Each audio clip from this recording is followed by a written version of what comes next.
CD 10. Pearce was enchanted by the beauty of that reddening face, putting the blush down to a becoming shyness rather than duplicity. Smiling, he was just about to acknowledge the acceptance of her statement when her husband's voice roared from across the other side of the deck. "You!" "Holy Christ, you are truly a fool in English as well as the Erse," said Michael, as Pearce turned to look at Berkeley, now advancing, his fist raised to strike. A sailor talking to Emily was bad enough. This one, a bloody landsman whom he'd already had occasion to clout, was tantamount to mutiny. "You dare to address my wife on my quarterdeck?" Pearce felt his limbs begin to tremble and shaped to defend himself, mentally damning the consequences, sure that if Berkeley laid a finger on him he was going to retaliate. His own bunched fists were ready when the captain's lady intervened. "It was I who spoke to him, husband."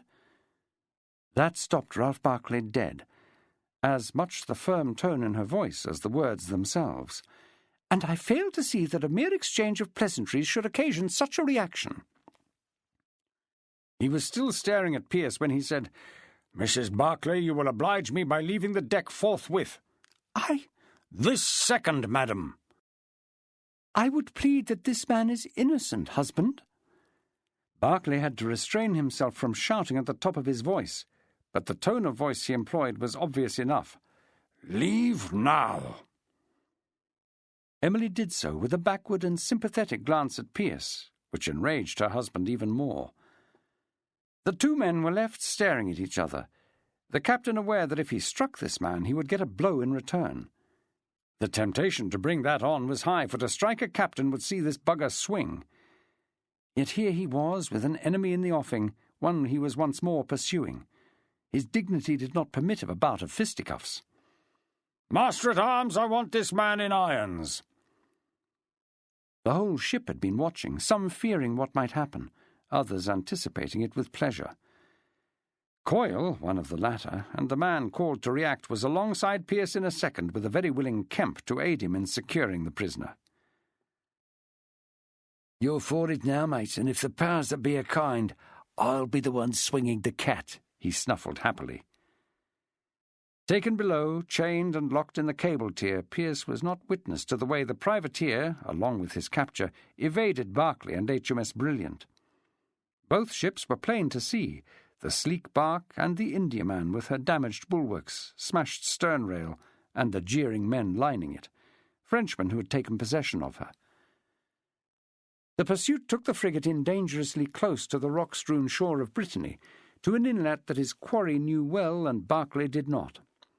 Eddies of water showed the location of the submerged rocks, while great rolling waves broke over those that were visible. By noon, on a high tide, both the Chase and the Indiaman had entered a long inlet, forcing Berkeley to haul off. The risk of going in further was too great, with uncharted rocks everywhere around that could rip out his bottom and sink him. "Mr. Collins, have you yet managed to discern what is this place?" The master replied with some certainty. "I believe it is the estuary of the River Trier, Captain Berkeley, and my charts tell me there is a small port about half a mile inland called Les Ardrieux." "With deep water at low tide?" "I fear so." "Mr. Roscoe, Mr. Collins, I will require the cutter to be launched. Once we are aboard her, I wish you to take our ship out into deep water and out of sight of land. Please arrange a rendezvous with Mr. Collins before we depart." A tiny, midstream, uninhabited island allowed Ralph Berkeley to enter the estuary without being observed from upriver, and provided, when he climbed to the top of the scrub-covered rock, a good view of what he faced, which avoided the need to take the cutter in close and reveal that he was reconnoitring the area. The two ships were anchored out in deep water, prows facing seawards. Les Ardrieux lay on the western shore, a run of low buildings interspersed with the odd 2- or 3-story edifice, really no more than a fishing village dominated by a hillside church. A dilapidated bastion lay at the northern edge, a stone-fronted gun emplacement that had been allowed to fall into disrepair, though he could see cannon muzzles poking out and a certain amount of activity around the embrasures. Most of the local boats, small fishing smacks, were tied up in the lee of that. Thick woods ran from the surrounding hills on both sides of the narrowing estuary down to slender strands of sandy beach.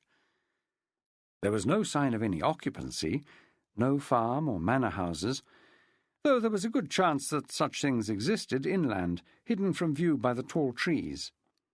There would be few roads into a place like this. It was very likely a village that depended on the river for contact with the interior. A good place for a privateer to lay up without in any way drawing attention to itself. The Lady Harrington was anchored upriver of its captor, and Ralph Barclay could see boats plying to and fro, disgorging men onto the shore.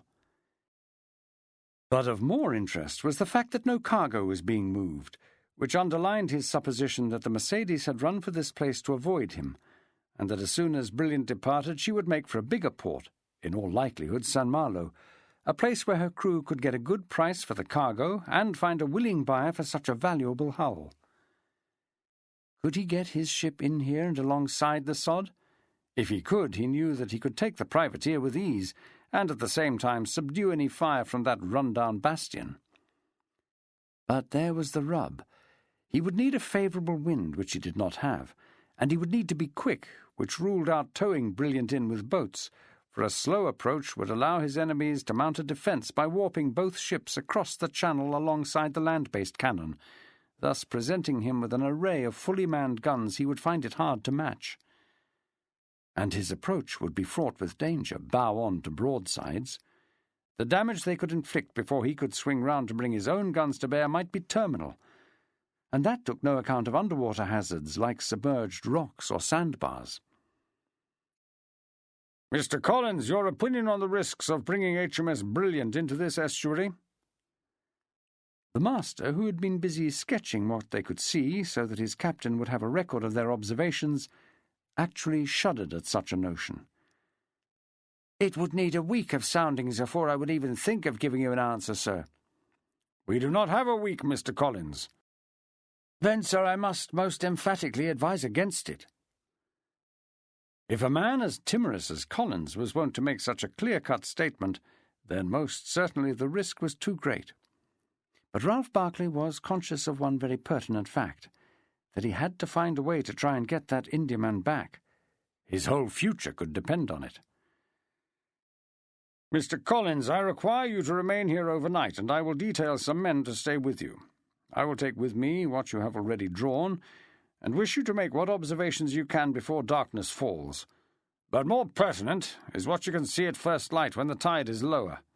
No fires, even on the seaward side of the island, so I fear you will be cold, for flames and smoke will alert anyone looking from those hills above the woods, or even from the port itself, to your presence.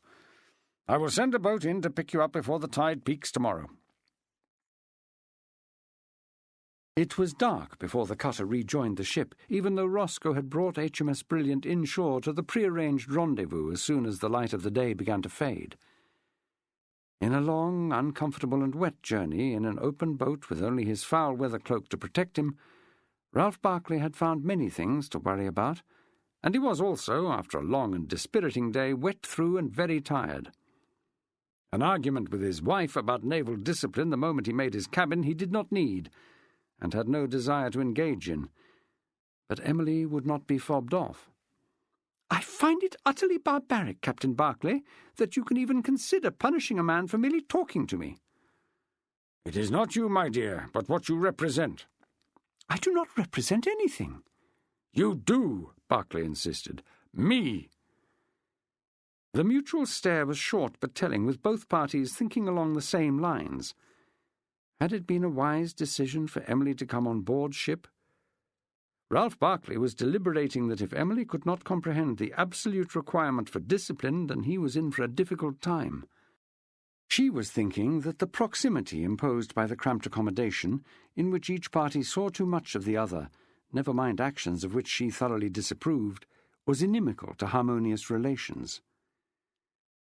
At the base of Emily's concern was the knowledge that she had been foolish. She should never have addressed this Pearce fellow at all, even out of politeness, and certainly not in French. Ralph Barclay had a nagging thought at the back of his own mind, wondering if she had, as she had said, spoken first, And if so, what had been the content of her conversation? For he could not forget her reluctance to translate that letter. "I am asking, husband, as a favour to me, that no punishment is given to that sailor, for I swear he is innocent of any crime. Any transgression was mine, and I must bear any reprimand you choose to issue." It was tempting to give way to such a supplicant look, and the very obvious manner which denoted a future full of submission. A mere allusion to this moment would be enough to quell these burgeoning signs of wifely determination. Against that he had been publicly insulted by a pressed seaman on his own quarterdeck. To allow that to pass, with the officers he had aboard, and his crew yet to take his full measure, could lead to all sorts of problems. Ralph Barclay had seen it before, one act of leniency seen as weakness, which allowed the whole system of naval discipline to collapse. He was contemplating battle, one which he would trust no other to lead, and the sooner the entire ship's company, including his wife, understood he would brook no dissent, the better. "Shenton," he called, saying slowly and deliberately as his servant appeared, "a message to Mr. Roscoe, that I require the sentence of punishment for the man in irons to be carried out at first light before the decks are cleaned. I will decide what that is to be dependent upon his attitude, but it will most certainly require a grating to be rigged and the boatswain to make up a cat." Then, looking into the still pleading eyes of his wife, he added, "You do not understand, my dear."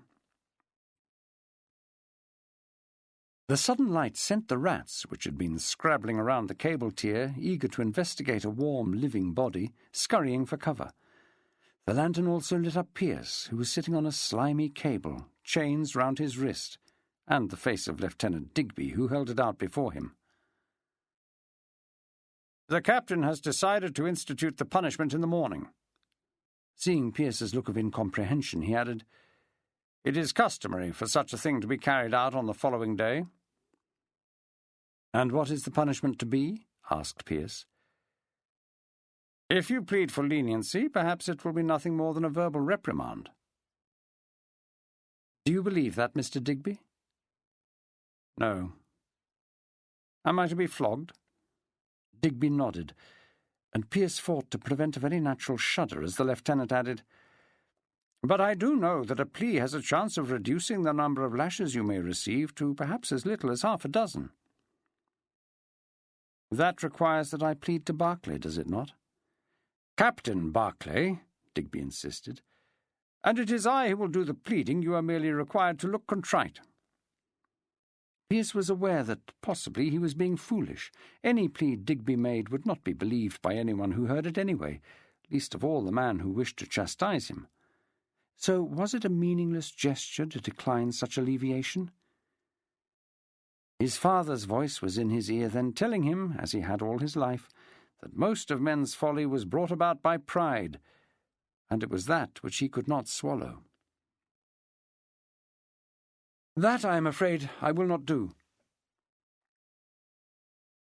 "All hands aft to witness punishment, Mr. Roscoe," said Ralph Barclay, looking south to an empty sea, grey as it reflected the colour of the sky, devoid even of the fishing boats he had expected to see, the very same vessels he had observed tied up by that bastion at Les Artrieux. HMS Brilliant had hauled off from the Brittany shore once more, and it was no longer in view. He had already formulated most of a plan to cut out both ships that very night. When the master rejoined, that would be finalized. But he had no intention of alerting his opponents by beating to and fro in full view throughout the day. Let them think he had gone back to his convoy.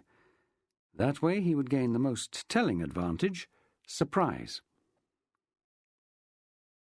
The boatswain's mates had rigged the grating to the poop rail, and the marines, fully dressed and armed, were lined up behind that, overseeing the deck on which the crew would congregate, the captain's protection against protest. All the officers and midshipmen were in full dress, best blue coats, No. 1 scrapers on their heads, swords at their waist, held by one white-gloved hand, and they moved to head their divisions as the men took their place.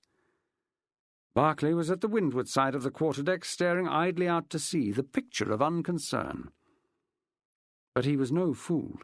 He knew what he was about would be unpopular, not because this fellow Pearce was a favourite amongst the crew, he was, after all, a landsman, but because they would be aware he was being punished to discourage any others who might be tempted to be over-free with his wife. Roscoe called out as soon as the assembly was complete, "Master-at-arms, bring forth the prisoner." Pearce, standing by the companionway, was aware that the trembling he always experienced before a fight was wholly absent. And yet he was very afraid of the pain that was coming, as well as the mutilation to his skin. But the greater fear was of personal disgrace, that he might not bear himself as he thought he should. Take the punishment, make not a sound, make no gift to Berkeley of a pleading or a supplicant look. He might break down and scream for mercy, and that image, as Coyle edged him up the companionway steps, induced the greatest degree of dread. The whispered words as he passed from a crew that was, in the main, still strange, had a profound effect. "Head up, mate," hissed one, that amongst many a "good look, it ain't right."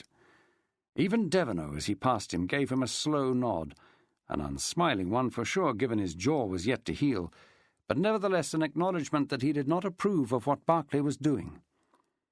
His fellow pelicans, when he saw them standing in their ranks, all had an attitude which ranged from Michael O'Hagan's barely suppressed fury to Rufus's inability to look at what he knew was going to be gory. Then he was in an open space, a square formed by the rise of the poop and the assembled men, able to see clearly the grating to which he would be lashed, to see little Martin Dent in his red coat and hat trying not to grin, ready with his black-covered side drum and sticks to provide the muffled rat-a-tat-tat that would cover the flogging of the man who had broken his still swollen nose. He was every bit as gleeful, Pearce reckoned, as those brute women like Madame Defarge who sat knitting at the bottom of the guillotine steps. How different to Paris and the scene around that instrument.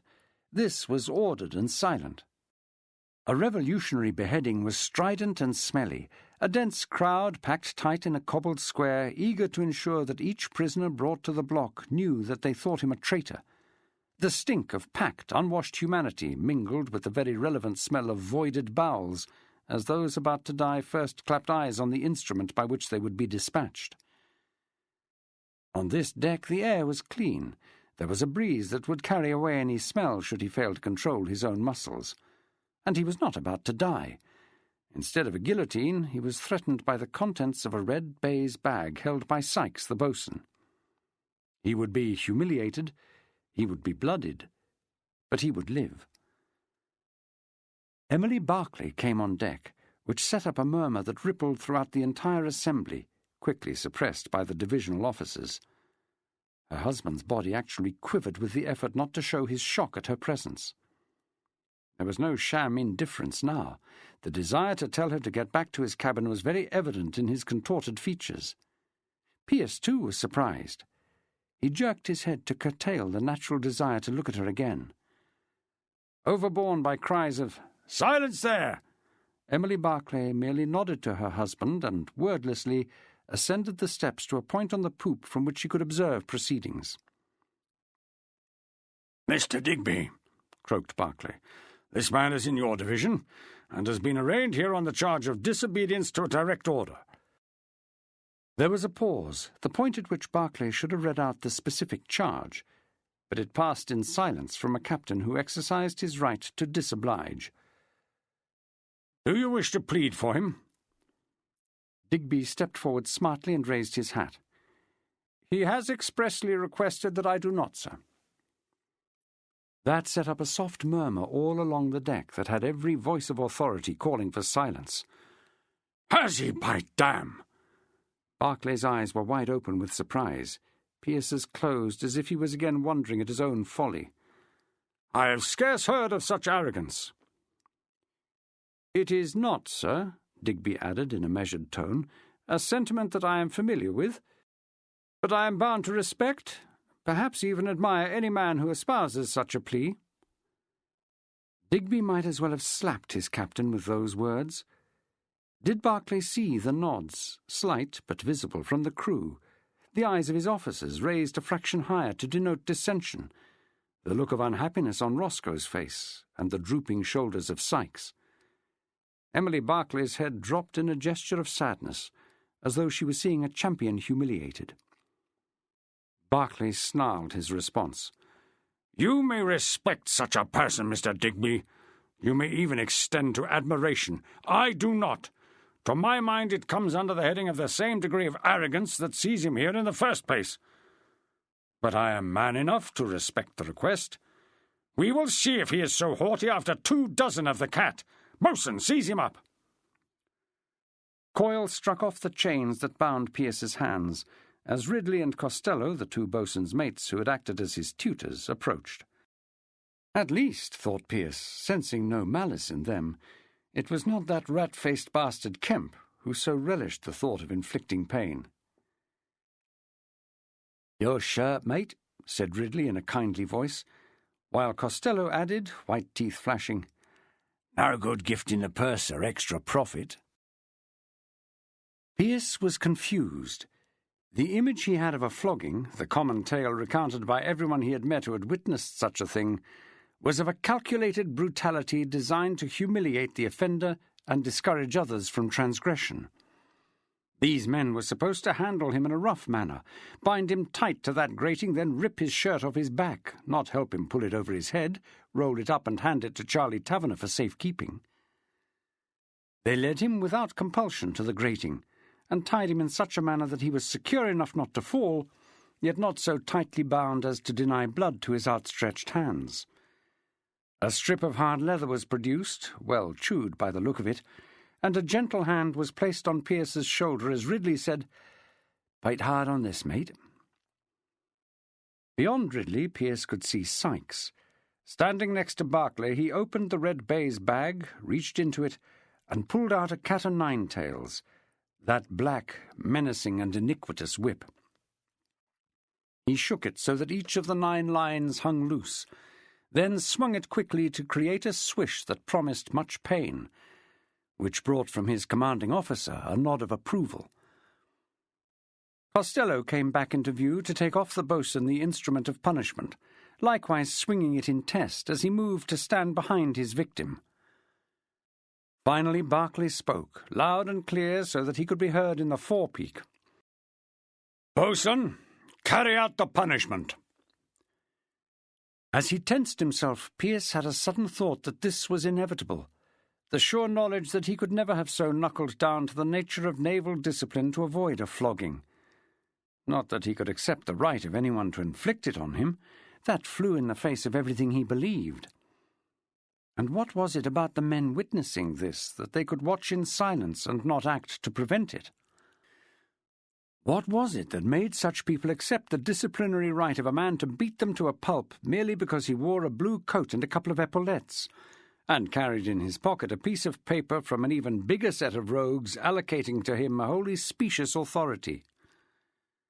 Why were there so few men like his father who were prepared not only to speak out against injustice, but to do so despite personal risk? To say to those who wished to protect their wealth and property that any fight they created was not one in which those who were dispossessed wished to be part, for it was they who were maimed and killed. But they did. Pearce had seen the eager faces, heard the excited talk when they had first chased that privateer. Men like Dysart, Ridley and Costello would happily slaughter any Frenchman that Barclay told them to, quite unable to grasp that the same trick was being played by some foreign authority on their opponents. If they were not prepared to alleviate their own lot, to raise themselves from the dearth that such a life imposed, was it worth one drop of breath to persuade them to try? That had been an ever-growing doubt in the last few years, from the point where he had stopped believing everything his father said and began to have doubts natural to a growing intelligence. He could imagine the scene at his back, Costello setting himself for the blow, legs spread for purchase, arm well back to maximize the strength of the cut. And he heard it before it struck, the sound reminiscent of a venomous snake he had once seen in a Parisian farnham of natural wonders, and to him just as deadly. The sting as the 9 tails struck home made him shudder and bite hard on the leather. Yet Pearce knew himself to be shocked more than pained, for the feeling across his back was one of a spreading numbness, not the agony he had anticipated. The next blow came while that thought was still in his mind. Pearce had been beaten in every one of the many schools he had attended for fighting, for impudence, or some other misdemeanour, with varying degrees of hurt, dependent on the cruelty of the pedagogue determined to quell his rebellious nature. Such whippings had been administered to his bared posterior, not his back, but he could recall right now, as more blows landed on him, that while he was smarting, he had experienced worse pain than this. The sound of heavy breathing behind him testified to the amount of effort being expended by Costello, but that was not being replicated on his own flesh. Had all those tales he had heard about naval punishment been so much stuff? Or might he find that the pain would come later, that his skin was not as whole as he supposed, but a mass of bleeding lacerations that would suppurate for weeks before healing? Michael O'Hagan was seething, on the balls of his feet, glaring at the captain, his heart pounding as he fought his own demons. He wanted to rush across the deck and lift Barclay up by the neck, which he would then break before slinging him overboard to drown in green water. Yet, mad as Michael was, the line of Marines acted as a check on his desires. He would only get a musket ball for his pains long before he could kill Ralph Barclay, and what good would that do? He took comfort in conjuring up the ways he would employ to dispose of the bastard should a future chance occur. Charlie Taverner wasn't interested in the captain. He was more concerned with the punishment. So far, the victim had not cried out, an achievement Taverner thought he would be unable to replicate. He was jerking as much as Pearce, especially when the fourth blow brought real pain, a cry stifled by that leather strap, striking as it did in a place already assailed, and as the number rose, so did the hurt. Each time Taverner heard the numeral, and he observed John Pearce's body coil up in anticipation, he winced himself at the spasm which followed the thwack of contact. Rufus still had his eyes closed, and what he saw behind those lids was much worse than the reality. He too had heard of the horrors of a naval flogging, of the cuts inflicted by the cat that, once a blow had landed repeatedly on the same spot, opened the skin to expose the white bones of the victim's ribs. The John Pearce in his imagination was no longer standing, but was slumped, hanging on the lashings that tied him to the grating, while his own blood formed a pool around his bare feet, and bits of his flesh flew in all directions as the cat-o'-nine-tails slashed back and forth. Cornelius Gerson was fascinated by the spectacle, not at all squeamish about the pain being visited on his messmate, even a little disappointed that there was not more in the way of gore. The humbling of Pearce he could easily endure, for before him was a fellow too full of himself by far, prone to giving out orders as if he had some kind of authority, and probing into matters which were none of his concern. The disbelief that had greeted his attempt to explain the events of the previous night had been particularly galling. That mere curiosity had got him into trouble. Doubly galling was the way the others had responded when they tired of his grunts, Taverner almost calling him a liar to his face, and that stripling Dommett making a snide reference to cats and 9 lives. He was not about to tell any of them what he had overheard, the sound of a group of sailors talking treason, that gambling was just a cover for an activity that would see them damned by a man like Barclay, or any other captain for that matter. They would have accepted his explanation for his presence, that he had been attracted by the sound of dice, if the boy Dent had not observed the length of time he had eavesdropped on the quiet conversation taking place in the cutter. That was another gripe to lay against Pearce. It was his feud with the boy that had endangered the whole mess and nearly got him killed. And what drivel he had overheard from men whose ignorance was staggering, talk of rights and abuses, and ways to make life in general, and particularly that aboard ship, better for the common sailor, of pay not raised for 100 years or more, captains too fond of the lash, and pursers who cheated on their accounts. Half-baked notions, he had thought as he listened. Useful information, though, in the strange world in which he now found himself, particularly the obvious fact that while such forbidden talk might be kept from those in authority, it must be known and tolerated amongst the experienced members of the crew. His friend Molly had evinced no surprise when Gerson asked him to convey to the men who had nearly dumped him into the sea that their secret was safe, even from those with whom he shared a mess table. Another thwack brought him back to the present, and to the notion that what was happening on this deck barely rated against the pleasure he had derived from a bloody cockfight or a decent bear-baiting in which dogs had torn at the fur and flesh of the bear. It could not hold a candle to a pair of bull-mastiffs at each other's throats. There was a moment in which, seeing the boatswain's mate prepare another swing, he had to restrain himself from crying out encouragement, as he would have done at any one of those spectacles.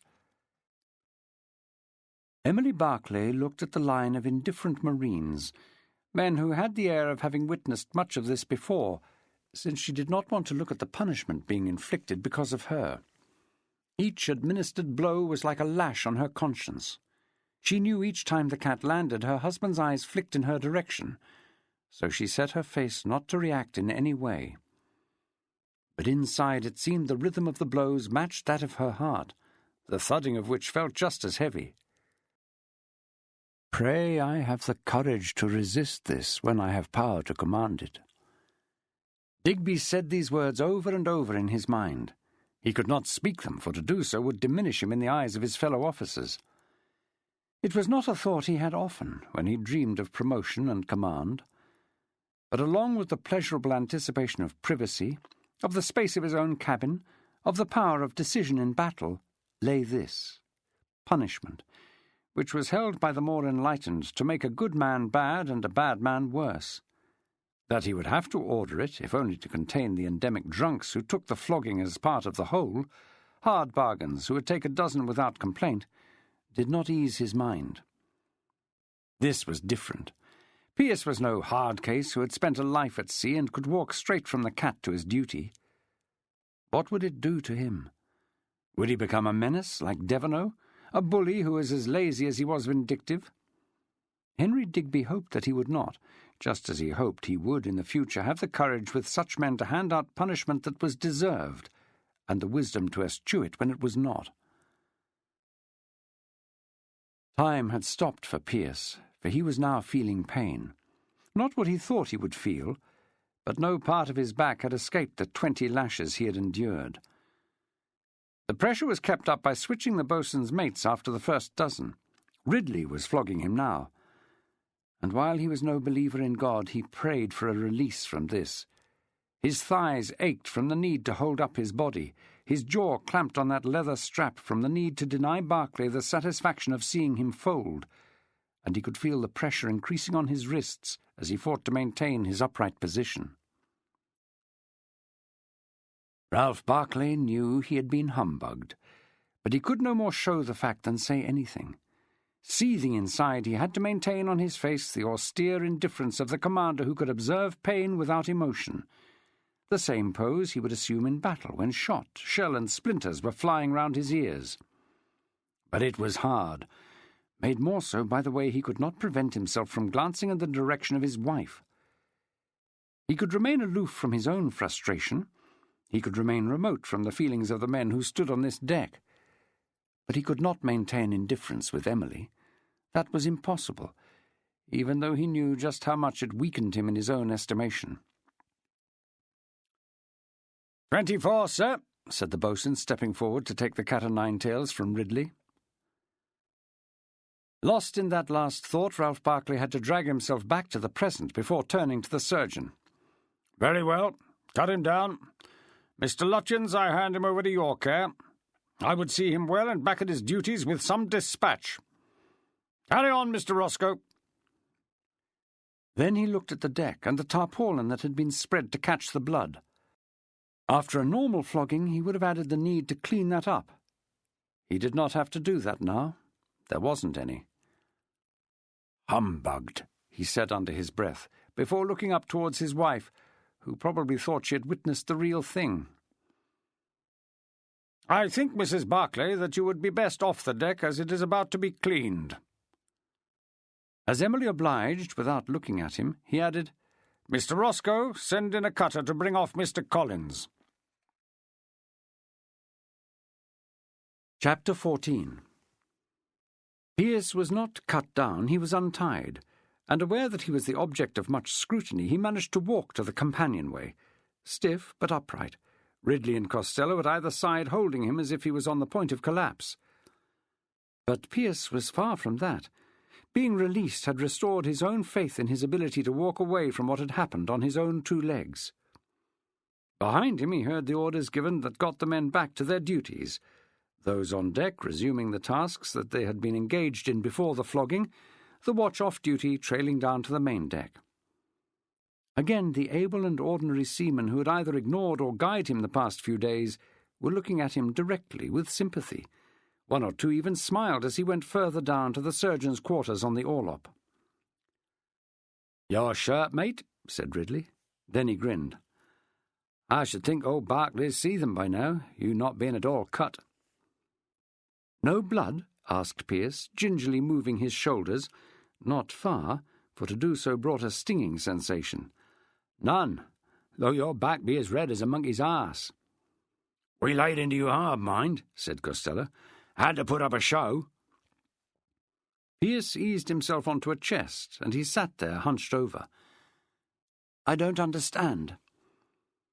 "You wouldn't being such a damned lubber," sneered Ridley, "and I will add as useless aboard ship as a whore without a hole." "If you'd been caught off deal," Costello added, "I doubt you'd be talking now, nor for a good week after." Pearce looked at the pair, both smiling, the quizzical expression on his face plain evidence that he was still confused. Ridley sat opposite him and hunched forward, his voice quiet. "Not all cat-o'-nine-tails come the same, and since it be a new one for each man to punish, it depends on who's making 'em as to how much damage they do." "Have you got it now?" asked Costello. "I think so," Pearce replied in a far from convincing tone. "I ain't got a clue, Ridley," Costello responded. "Not a bloody inkling, has he?" "We, or the boatswain himself, makes up the cat," said Ridley earnestly. "A new one for each flogging. And if we want to, we can choose fresh hemp to make it, or go for a harder rope." "And we can soak it and dry it," added Costello, "till it gets real nippy, and even treat it with a touch of pitch if we like. The one that does the damage is the thieves' cat, 'cause that has knots in the tails, and is made for any grass-combing bugger who steals from his mates and his court." "What you just had," Ridley added, "was made special from hemp, and soft. Mind, we blacked it up a bit to make it look like the proper article." "It still hurt," Pearce protested. He nearly added something about the blow to his pride, but he held back. These fellows would not care a hoot about that. "That ain't pain, mate," Ridley scoffed. "Even a common cat would have had you hanging by the thumbs. But the feeling aboard was that old Barclay was coming it a bit high, that he can't have his missus parading around the deck, her being as pretty as she be, without she catches the odd eye, and being she's sociable, will be on the receiving end of the odd comment. That if he's going to flog for that, then there's not a man aboard who won't feel the grating on his cheek at some time this commission." Costello's voice had a lot of satisfaction in it. "That was our way of telling him, 'Carry on, mate, but it won't strike no fear.'" "That's very interesting," said Lutyens, appearing in the doorway. Ridley was on his feet in a flash. "Now, don't you go spreading that round the wardroom, Mr. Lutyens." The surgeon put his head to one side, not responding to Ridley's worried expression. "You did not say so, Ridley, but you implied that the captain would have seen through your ruse?" "He would have, your honour, lest he be blind." "Then I imagine that everyone in the wardroom will have observed the same." "Some will, some are too callow," said Costello. "But if you say out, it will become a topic. If that happens, it will get to Barclay's ears at some point, and he will have to come out and do something." "At a cost to all and sundry," added Ridley. Lutyens produced a quite singular smile. "You can scarce comprehend how much pleasure silence will give me, as I try to discern who has made the link and who has not. Nothing affords as much gratification as watching grown men sniff around a commonality that no one may voice. Now, if you will be so good as to leave me with my patient." Ridley asked his questions in a fading voice as they made their way out. Is that bugger odd, Costello? Or is it just me? No, mate, he's as daft as a brush, and as creepy as a spider. Lutyens smiled at Pearce. I see the men lack certain comprehensions. I hazard, Pearce replied, that you might find them wiser than you think. I do hope so. Now please lie down so that I can examine your back. Ah, very red indeed, and, as Pearce winced, sore to the touch. I fear we have just observed a barbaric ritual, though there was an early Greek philosopher who held that humans had to be driven to goodness like a donkey to the plough. Heraclitus, Pearce replied without thinking. Lutyens' voice rose in surprise. You know the philosophers? No. Pearce was cursing himself for his lapse, especially with one as watchful as this surgeon. If he had had a fractured education with little formal schooling, he had learnt much from a father who, having educated himself, took endless pains to teach his only son. John Pearce might know little formal Greek or Latin, but he had discussed a great deal of philosophy as Adam Pearce searched endlessly for the key to unlock the means to improve the lot of his fellow humans. Heraclitus was one of the villains of philosophical history, a misanthrope who had shown scant regard for his fellow man, cruel even by the standards of ancient Greece. But whatever he knew and didn't know was not something to share with this man, who was closer to authority than he was to those before the mast. Lutyens' voice bore within it a deep degree of irony. You know nothing of philosophy, yet name one of the more obscure in the pantheon. If you know of Heraclitus, you must also know of Socrates, Aristotle, and Plato. I fancy I am not being told the truth, John Pearce. His patient shot him a look, and the surgeon responded by saying, Your true name is no mystery on any part of the ship now. He followed that with a shout for some fresh water. For I need, as he said to his patient, to soak some dried comfrey that I will apply to your back. Do you know anything of medicinal herbs, Pearce? That was followed by a grunt as he turned to open another chest, his voice going hollow as he knelt down to search through it. And would you tell me if you did? You would probably gabble the Latin tag for poison ivy than deny you had any knowledge of what you just said. I don't know anything, Pearce insisted. Lutyens' voice took on an injured tone. It annoys me that you should take such an attitude. I can't imagine why. It may surprise you to know that I have an abiding interest in my fellow man. Pearce wanted to say that there was little shock in that statement. The way he crept about the ship, popping up in all sorts of odd places, was unnerving, only marginally less so than the cold way he seemed to examine anyone who caught his eye.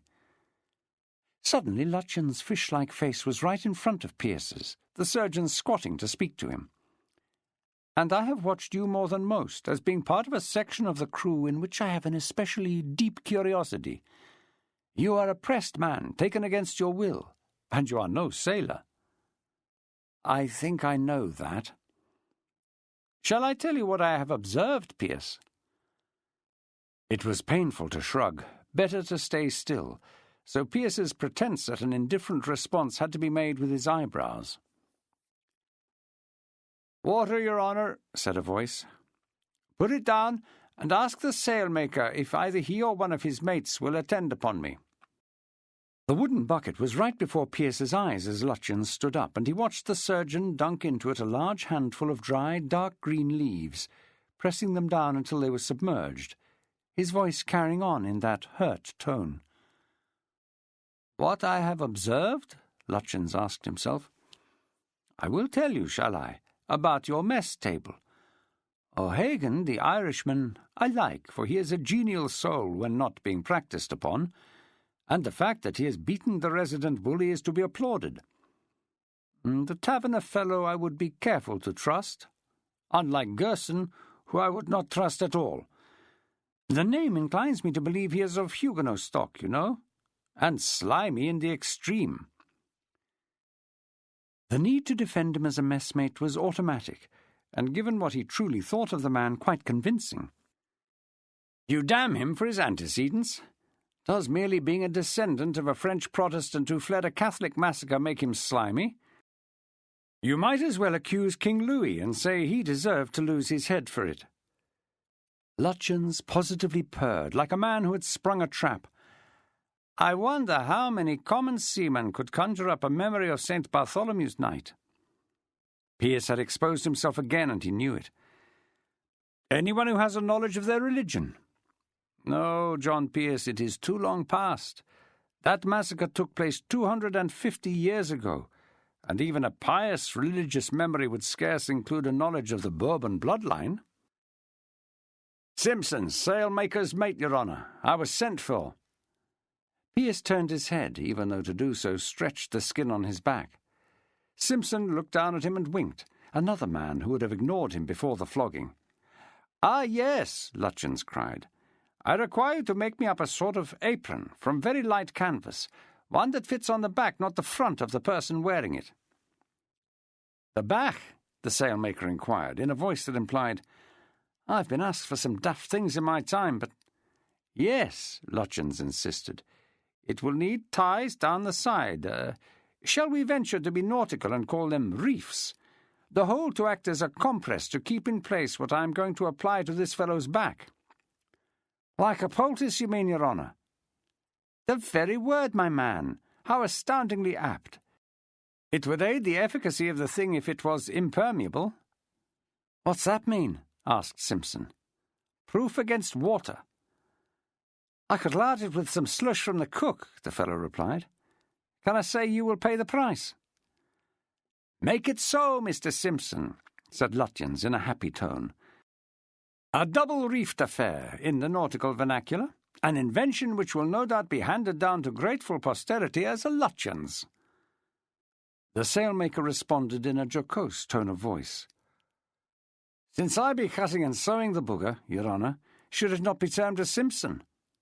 Lutyens barked a laugh, and Simpson added, Be with you in half a glass, Your Honour. I would not have had to explain impermeable to you, John Pearce, would I now? Again you are silent, but you fail to realize that from the very first, to me, you were singular, made so by the look in your eye. That was hatred. Hardly misplaced, the surgeon replied, in a softer, almost regretful tone. And I dare say you see me as an integral part of the abusive system. You do not reply to that, I observe, so I can take that as a yes. It wasn't, but neither could Pearce honestly say no. To him all authority was suspect, even Lieutenant Digby, who had been as kindly as his fellow officers were harsh. Was he wrong about Lutyens? The exchange with Simpson had been as that between two shipmates who knew each other well. The sailmaker had evinced no fear of the surgeon as a superior being. Perhaps I should not treat you, the surgeon sighed. Perhaps in pain you would be a man less troublesome, for I mean to ask you some questions. Not much point, Mr. Lutyens, in asking of a man who knows nothing. Lutyens knelt down again to look him in the eye. You know that Captain Barclay only has license to press men bred to the sea. Pearce wished he was upright, being tall enough to command the surgeon, perhaps to impose himself, for this talk was heading in an uncomfortable direction. Knowing that made no odds. You know, Lutyens insisted, that there are two ways to avoid even a press as illegal as the one that took you up. The first is an exemption from the Admiralty, which I do not possess. Prevarication, sir, Lutyens spluttered, and damned annoying for being so. The second reason, as you equally well know, is to claim that you are a gentleman and no seaman. How do you establish that you are such? Not by the contents of your purse, but by the manner of your speech and the depth of your connections. No captain, even one as foolish as Barclay, would take up and hold an educated man, for to do so would see him in the dock himself as soon as a properly written letter arrived in the right quarter, one that would force the naval powers to act. A slow blink had to do service for the absence of a shrug. Pearce was thinking of his letter, hopefully winging its way to old John Wilkes, to set off a bomb under Barclay and his arrogance. "You can write," Lutyens continued, "and before you deny it, the purser told me that your first request to him, once he had issued you with your slops, was for a quill, wax, ink, and paper. What for? Not to make lists, so I surmise you wrote a letter. The question is, did you manage to get such a letter off the ship?" Lutyens gave him a chance to respond, a chance that Pearce declined to take. "Had you made a protest to Berkeley and established your status, you would not be here now. But you did not. You refused even to give your proper name when you first came aboard, and you would still be called John Truculence if one of your fellow pressed men had not let slip the name Pearce. You were singular from the very first. You showed defiance to the officers and the trained seamen that comes to my mind not from temper, but from a feeling of superiority. You casually allude to Heraclitus, and demonstrate that not only do you know that Henry of Navarre was a Protestant, but that he was the first Bourbon king of France, and ancestor to the late King Louis. So I am wondering, John Pearce, why you do not wish to use that name, just as I am wondering what it is that prevents you from bearding Captain Berkeley and establishing that for him to keep you aboard is to risk his whole career." "Do you think that comfrey has soaked long enough?" Lutyens smiled, seeming to imply that he now knew something that had hitherto been a mystery, then stood, moving towards another locked chest, opened by a large key, from which he extracted a brown stoppered bottle. A small measure of the contents was poured into a glass etched with markings, the whole presented to Pearce to drink.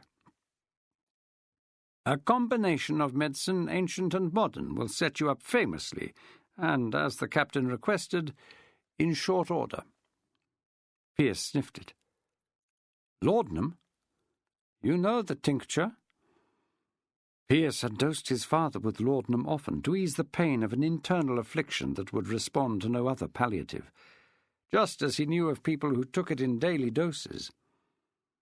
It would make him drowsy, perhaps even senseless, but he also reckoned that it would make him forget the stinging of his back as well as his present situation.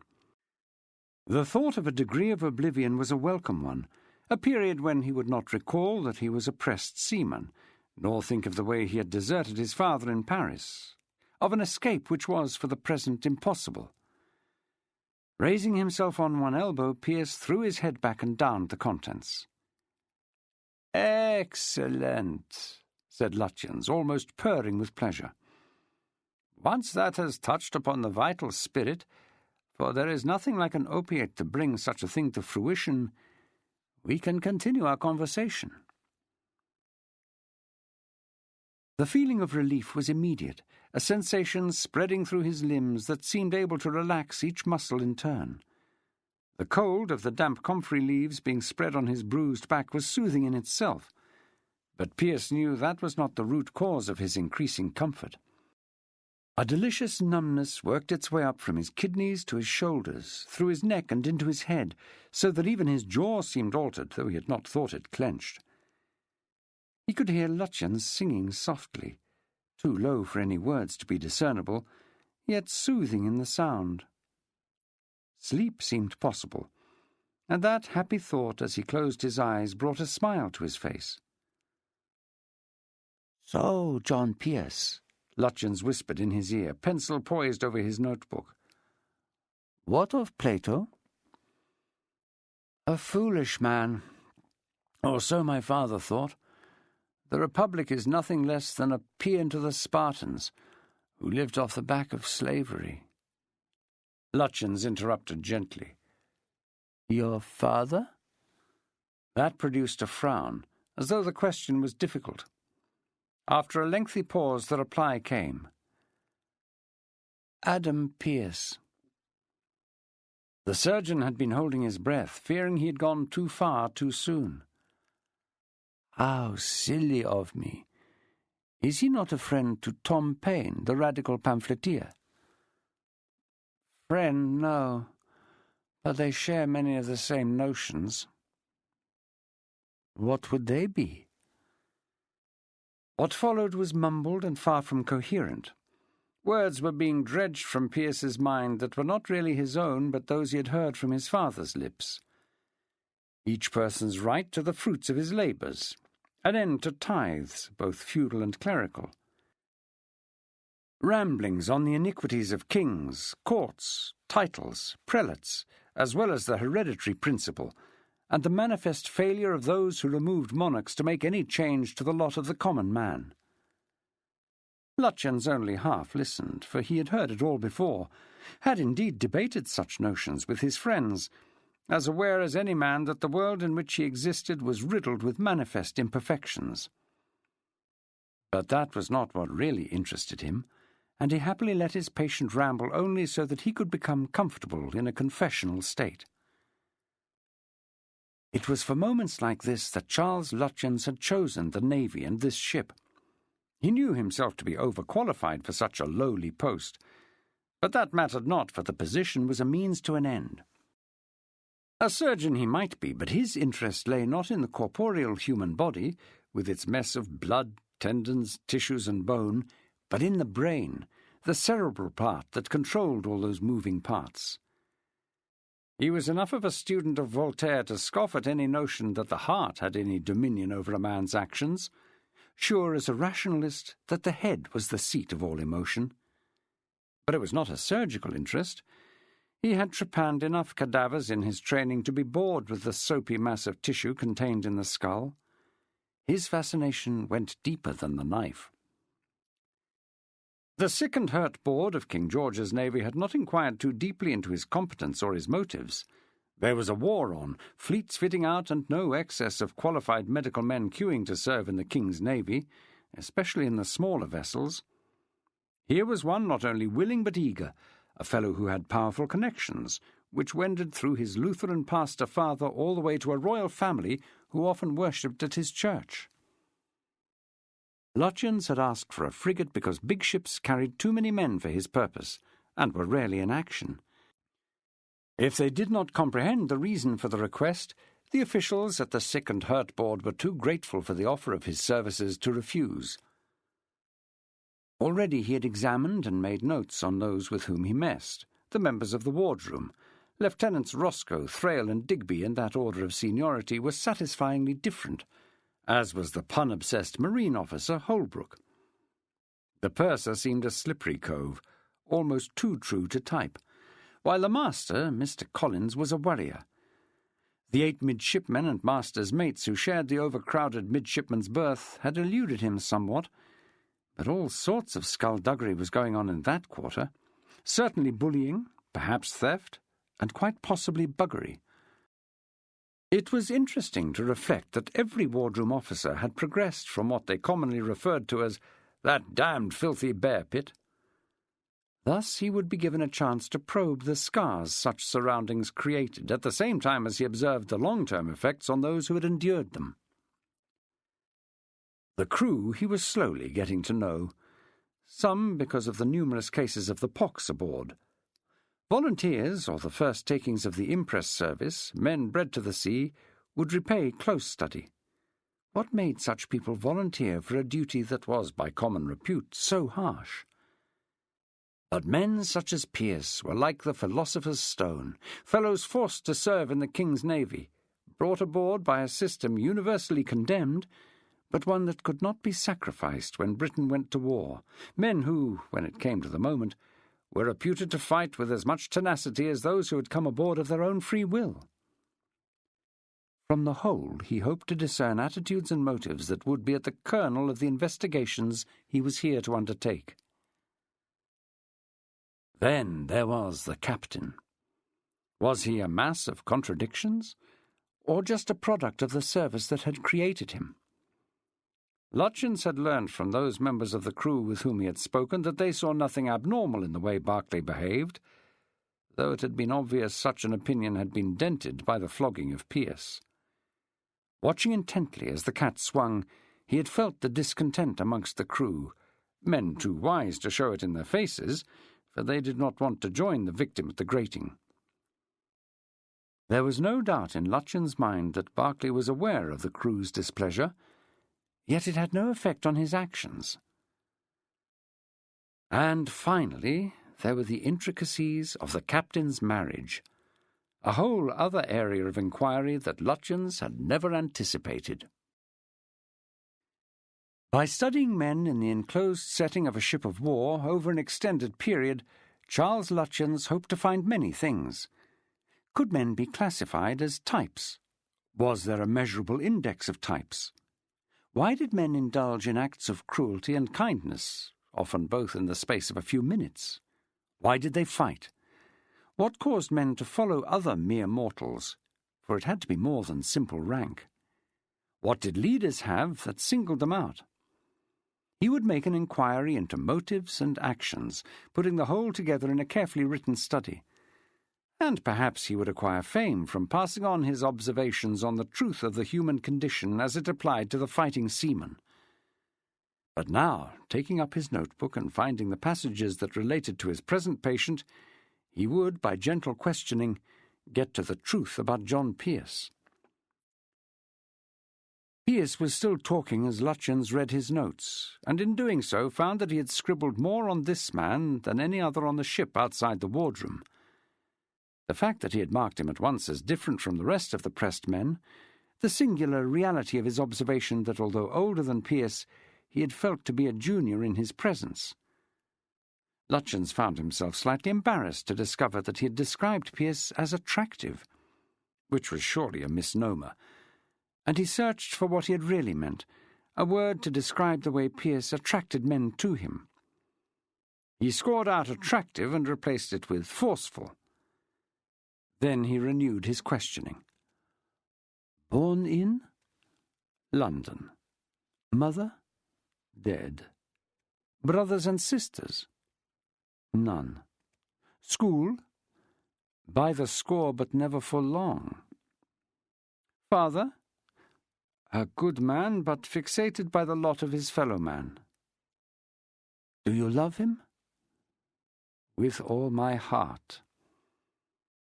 Lutyens saw tears fill the corner of Pearce's eyes, and gentle prodding produced the information that the son felt he had failed his father, deserted him, allowed him to insist on flight for only one, too ready to accept the excuse that he was too ill to travel.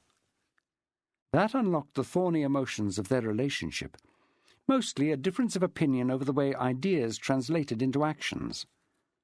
This exposed another strong influence, the teachings in philosophy, rhetoric, and law he had received from his tutor, the Abbé Morland. His life in Paris had not all been dry study. There had been women, too, numerous and varied in age and social station.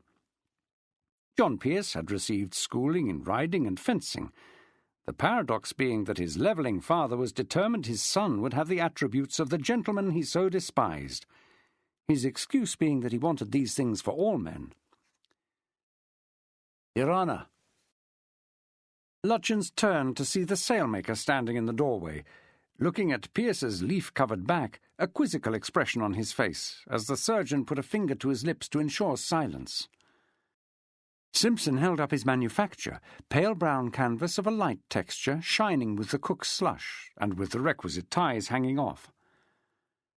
You'll need a hand to get it on, with him being dead weight by the look. Pearce was still rambling, fortunately in a voice so low that only an ear close by could pick it up.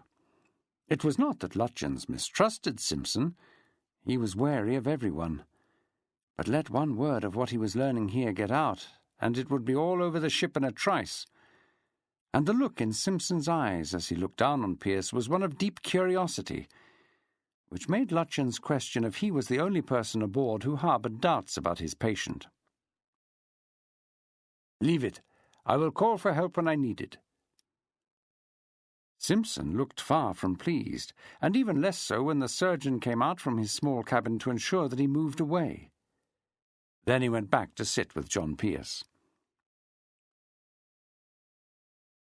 Ralph Barclay had on his desk a drawing of the observations the master had made, showing as notations what they knew regarding the depth of water and what hazards lay in their path in the way of rocks and sandbars. The information Collins had brought back with him only served to underline the folly of trying to take his ship into the estuary. Thankfully, Collins had not observed any preparations for a stout attempt to defend the place. A modicum of activity around the bastion, but nothing to suggest the place was being made ready to repulse an attack. Nothing untoward either aboard the vessels, except the comings and goings between ship and shore. Barclay had to believe his enemy reckoned himself secure, so a boat attack under such circumstances stood a good chance of success. End of CD 10. CD 11.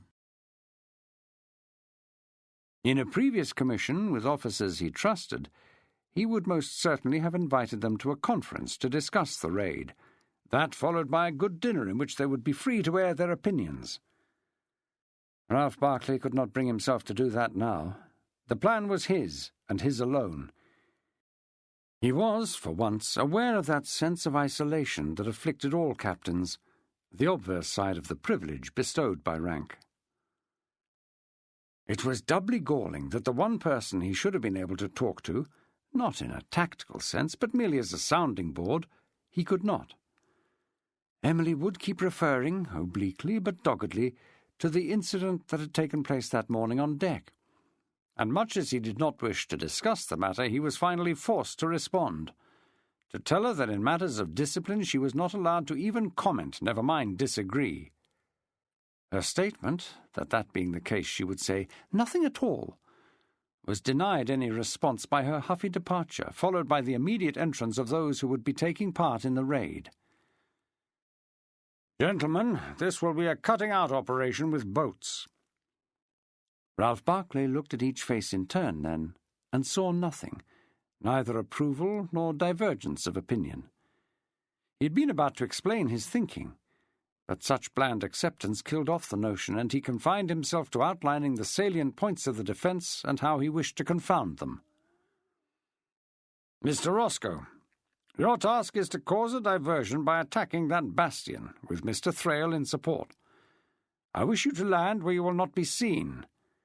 Barclay jabbed at the rough-drawn map, indicating a small promontory on the western shore that would provide a degree of cover for Roscoe to land his men. "I have marked the spot here, which will allow you to get ashore unobserved. In the dark, you should be able to get right up to the walls without alerting them. I want noise and confusion, our enemies thinking those guns the main object of our endeavour, that by taking the stronghold we intend to use the cannon against the Mercedes and render the position untenable, driving them from the anchorage. With luck they will rush to aid its defence. That will render my task of taking the ships easier, for once they depart, I can board." "Can the cannon on that bastion be brought to bear on the anchorage?" asked Roscoe. "I would think it likely." "Then, sir, does that not, if fact, present the best means of recapture?" Barclay waved an impatient arm across the table. "Only if we could take and hold such a position, Mr. Roscoe.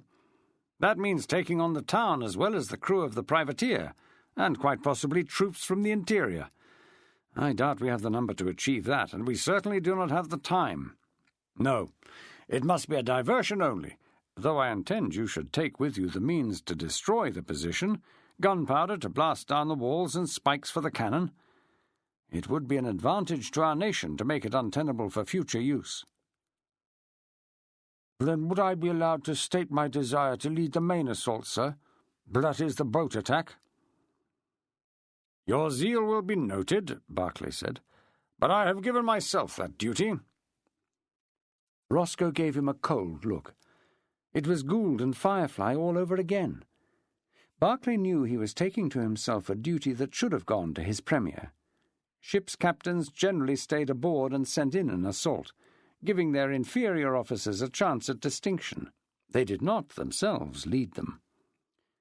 But then not all faced possible disgrace, as did he. "All three boats will act in unison, and we will only part company once we are inside the arms of the estuary. Mr. Collins has given half an hour before midnight as the hour of high tide. Your assault, Mr. Roscoe, begins at midnight, and provides the signal for mine. I intend to cut the ship's cables and drift out of the anchorage on a falling tide." There were nods of agreement. The wind had shifted throughout the day, becoming more northerly and breaking up the cloud cover, so the possibility existed that it would be foul for an exit. "Mr. Fairmelow will accompany me, Mr. Craddock as senior midshipman to second you, Mr. Roscoe, Mr. Burns to second Mr. Thrale." It was annoying the way the boy Burns blanched at that. He almost seemed to shiver with dread, which was unbecoming for one related to him by marriage. "Mr. Digby, you will stay aboard and command the ship with the assistance of Mr. Collins. You will keep a sharp lookout for either ship coming out. If there is no lantern on either at the foremast, they are still in possession of the enemy, and you may, as you see fit, engage them. Now, I suggest we commit what the master has noted to memory, for we will begin and end this action in darkness." None present could be in any doubt that it was a desperate throw, but even if what they were about had been caused by their captain's recklessness, they were keen to go in.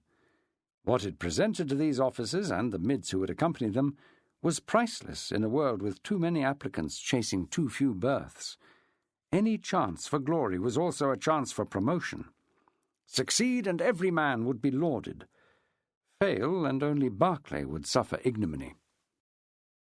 Pearce slept throughout the day, a blissful 8 continuous hours, his back coated with the soothing comfrey, for once not damned by the need to man his watch. Lutyens let him be, more taken with the paradox he was witnessing amongst the crew, one he alluded to when Pearce awoke, but only after he had inquired about his condition.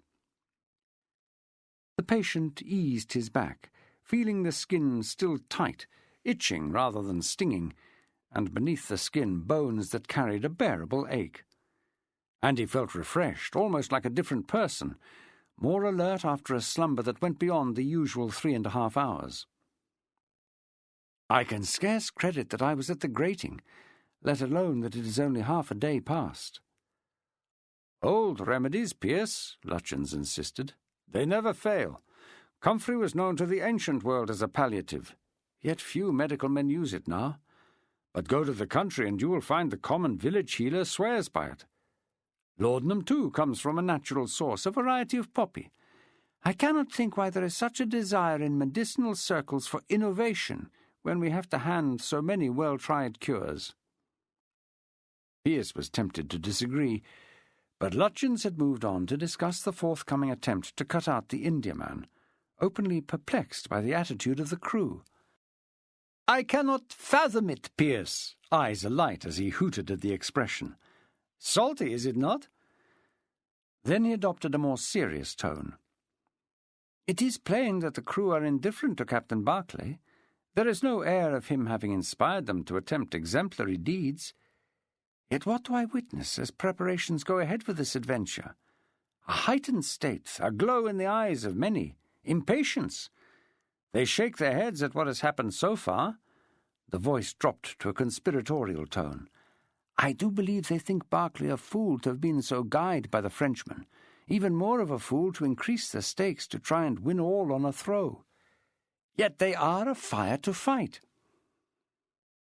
Pearce wondered if he should reply, just as he wondered why this surgeon wished to engage him in conversation on such a topic.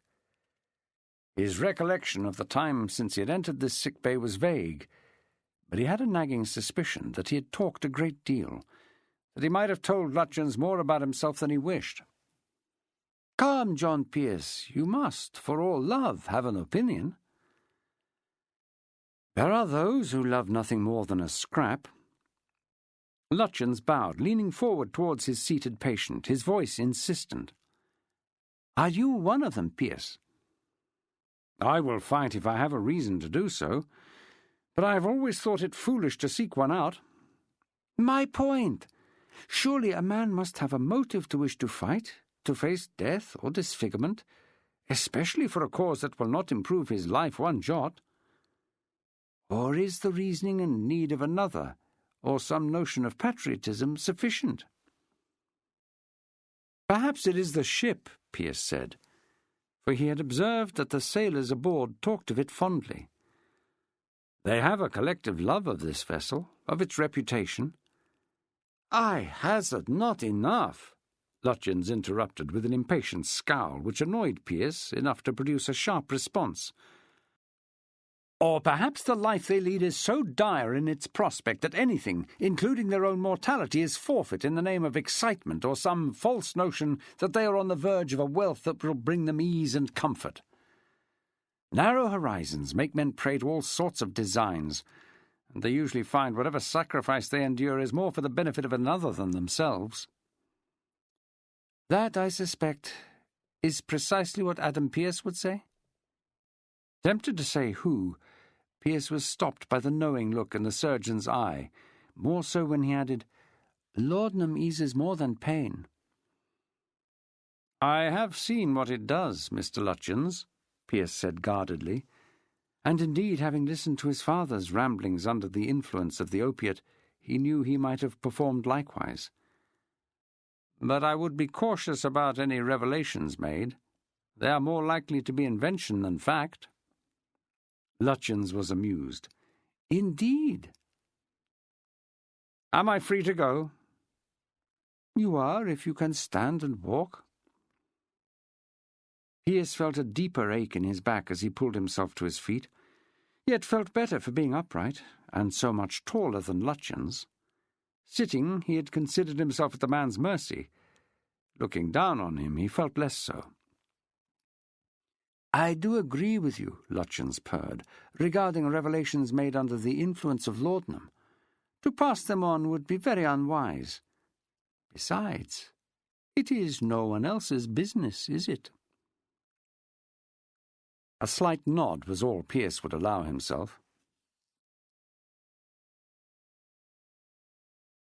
"You ain't never seen a man hacked about, have you, lad?" said Molly with a heavy grimace. "Horrible it be, truly horrible."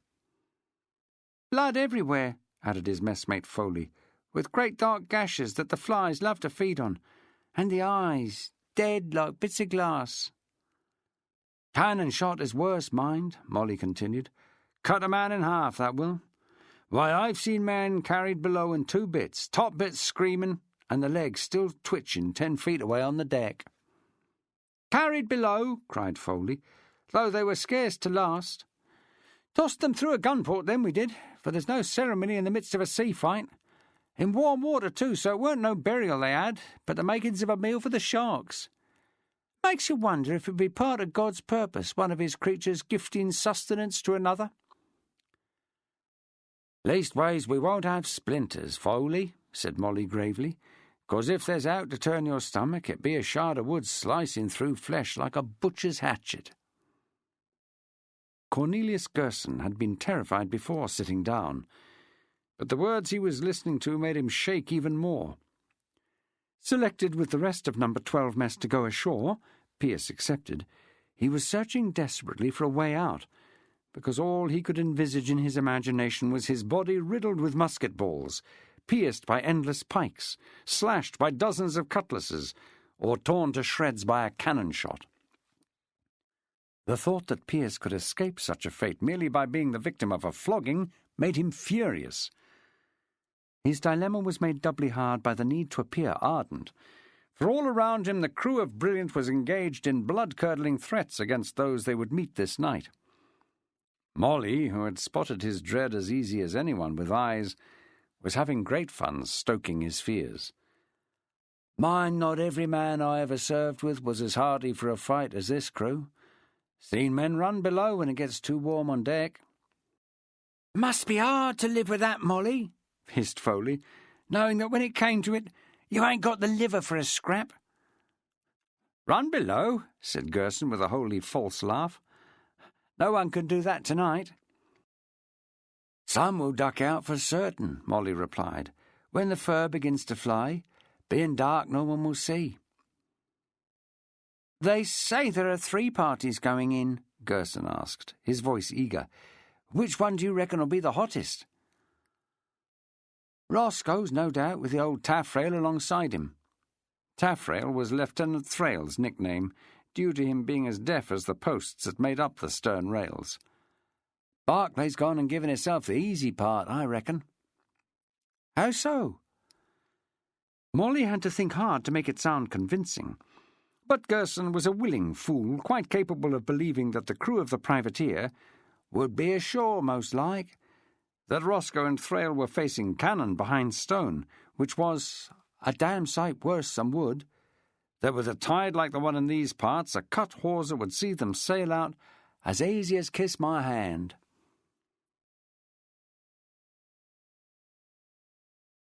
"I want to take your place, Ben." Ben Walker fixed his messmate with those bright bird-like eyes, examining Pearce's face as he tried to figure out why he was being asked to stand aside to let Pearce go in his place. He had been picked out as the one in their group most content to be at sea, yet surely with the wit to see what was in store for a goodly number of those going into action.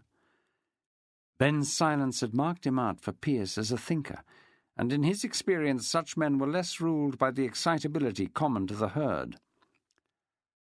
"You ain't fit for it," he drawled. "I'll manage," Pearce insisted, more in hope than certainty. "I'm not afeard." "No one says you are, Ben, but I have something to gain by going, and you do not." Ben Walker wanted an explanation. It was there in his expression, but Pearce had no intention of giving him one. Let his own mind work on what he might lose or gain. If that was insufficient, he would lean on young Rufus, then Gerson, who would certainly try to extract a money fee. "Trust me, Ben. Just like you, I have secrets. I see it as no business of mine to pry into yours, but if you want to share confidences—" Pearce left the rest up in the air, and was relieved when Ben said in a pained tone, "We've been put under that deaf old arse Thrale." Clearly revelation was not an avenue he wished to go down. Neither Pearce nor Ben knew the details. They were confined to the officers and leading hands. But the outline of tonight's business was common gossip. "I know.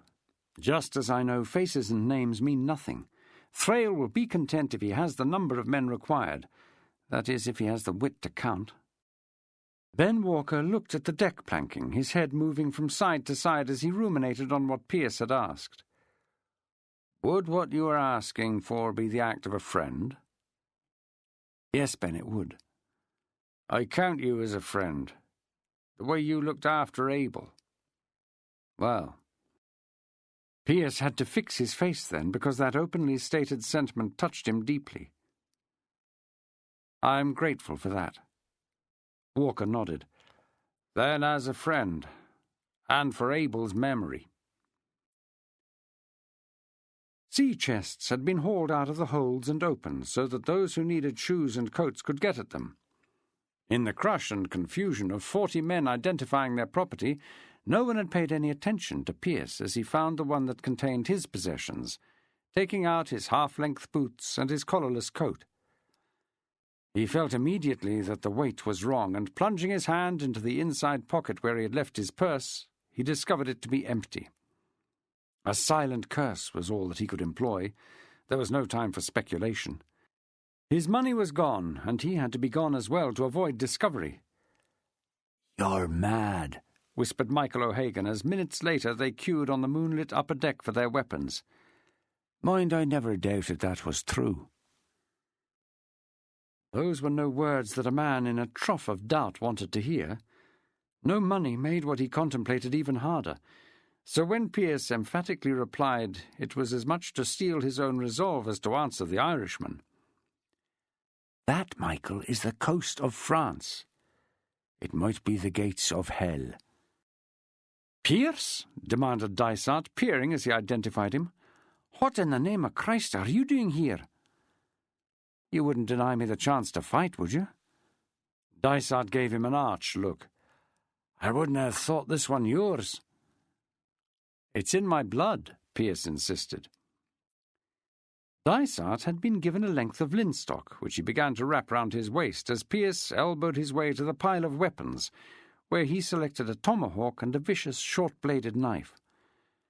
Returning to join the two Celts, he added, "They know all about fighting Scots over yonder, and they hold us to be mad in battle.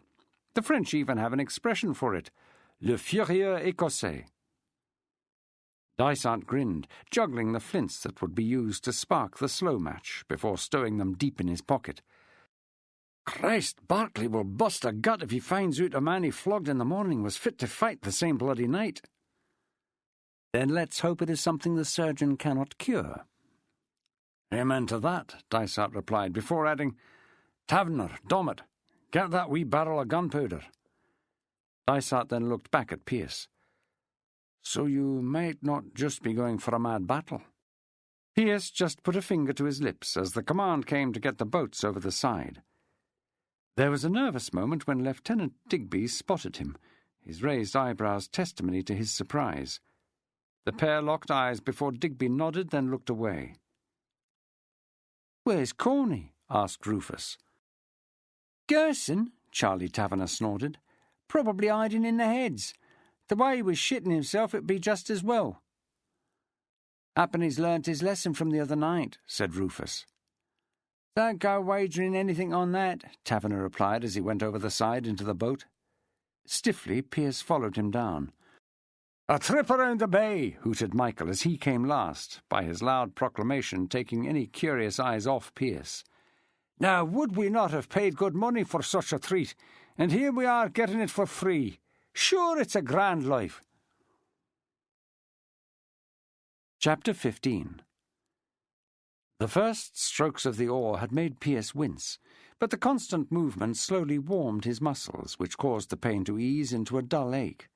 It was there, it was nagging, but thankfully it was bearable. Ridley and Costello had done him a great favour with their bogus, lightweight cat, and he had to believe that such a thing could not have been carried out without the connivance of the boatswain himself.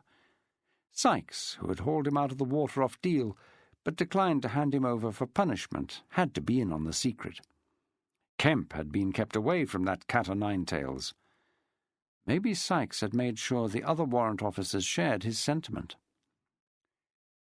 Reflecting on that, Pearce was obliged to acknowledge that there were good men in King George's Navy as well as bad, just the same as existed in all walks of life. It was wrong to judge the whole by the likes of Barclay, Kemp, and Sam Devereux. Time aboard might have revealed more kindness than contempt, and he would have made friends for sure, because all his life, in all situations in which he had found himself, that is what had happened. But it was not a notion he wished to put to the test. If he never saw another sailor in his life, he would rest content. He turned his thinking to ways of getting away from this crowd of fighting men once ashore, adjusting what he had planned previously to the new condition he now found himself in: pennilessness. The moon disappeared behind a large cloud, and the party in the cutter was thrown into near total darkness, with only the silver edging of the overhead black mass showing any light. When the moon did reappear, after what seemed an interminable gap, to bathe the sea in a pale glow, none of the other boats, which should have shown as silhouettes, were visible. Nor could they hear the sound of dipping oars, any coughing, the clink of metal, or a voice checking for their presence. Pearce and his companions rowed on, only their heavy breathing audible, while Lieutenant Thrale, one hand on the tiller, swung his head all around in a desperate search for company. Seeing none, he racked the sky, finger half raised, to test the wind, as he tried to discern his course by starlight, his lined old face even more creased by worry. Pearce half hoped they were lost, that they would land in the wrong place. The prospect of a fight, with an intoxicating tot of rum to fire the spirit, might be exhilarating to those with no imagination. But this was no fairground bout they were rowing towards. It was an enemy who would try to maim or kill them, an enemy who would not ask the nature of his sentiments first, should he be forced into a confrontation. "Can you hear that noise, sir?" Midshipman Burns called from the prow, a tremulous note in his piping young boy's voice. "Where away?" Thrale replied, tucking the tiller under his arm, hat lifted and a hand cupped to his ear. "Dead ahead, I reckon," said Burns. "Breaking water." With the beating of his own heart and panting bodies around him, Pearce could hear nothing. Judging by the expression on Thrale's face, curious, anxious but unconvinced, neither could he.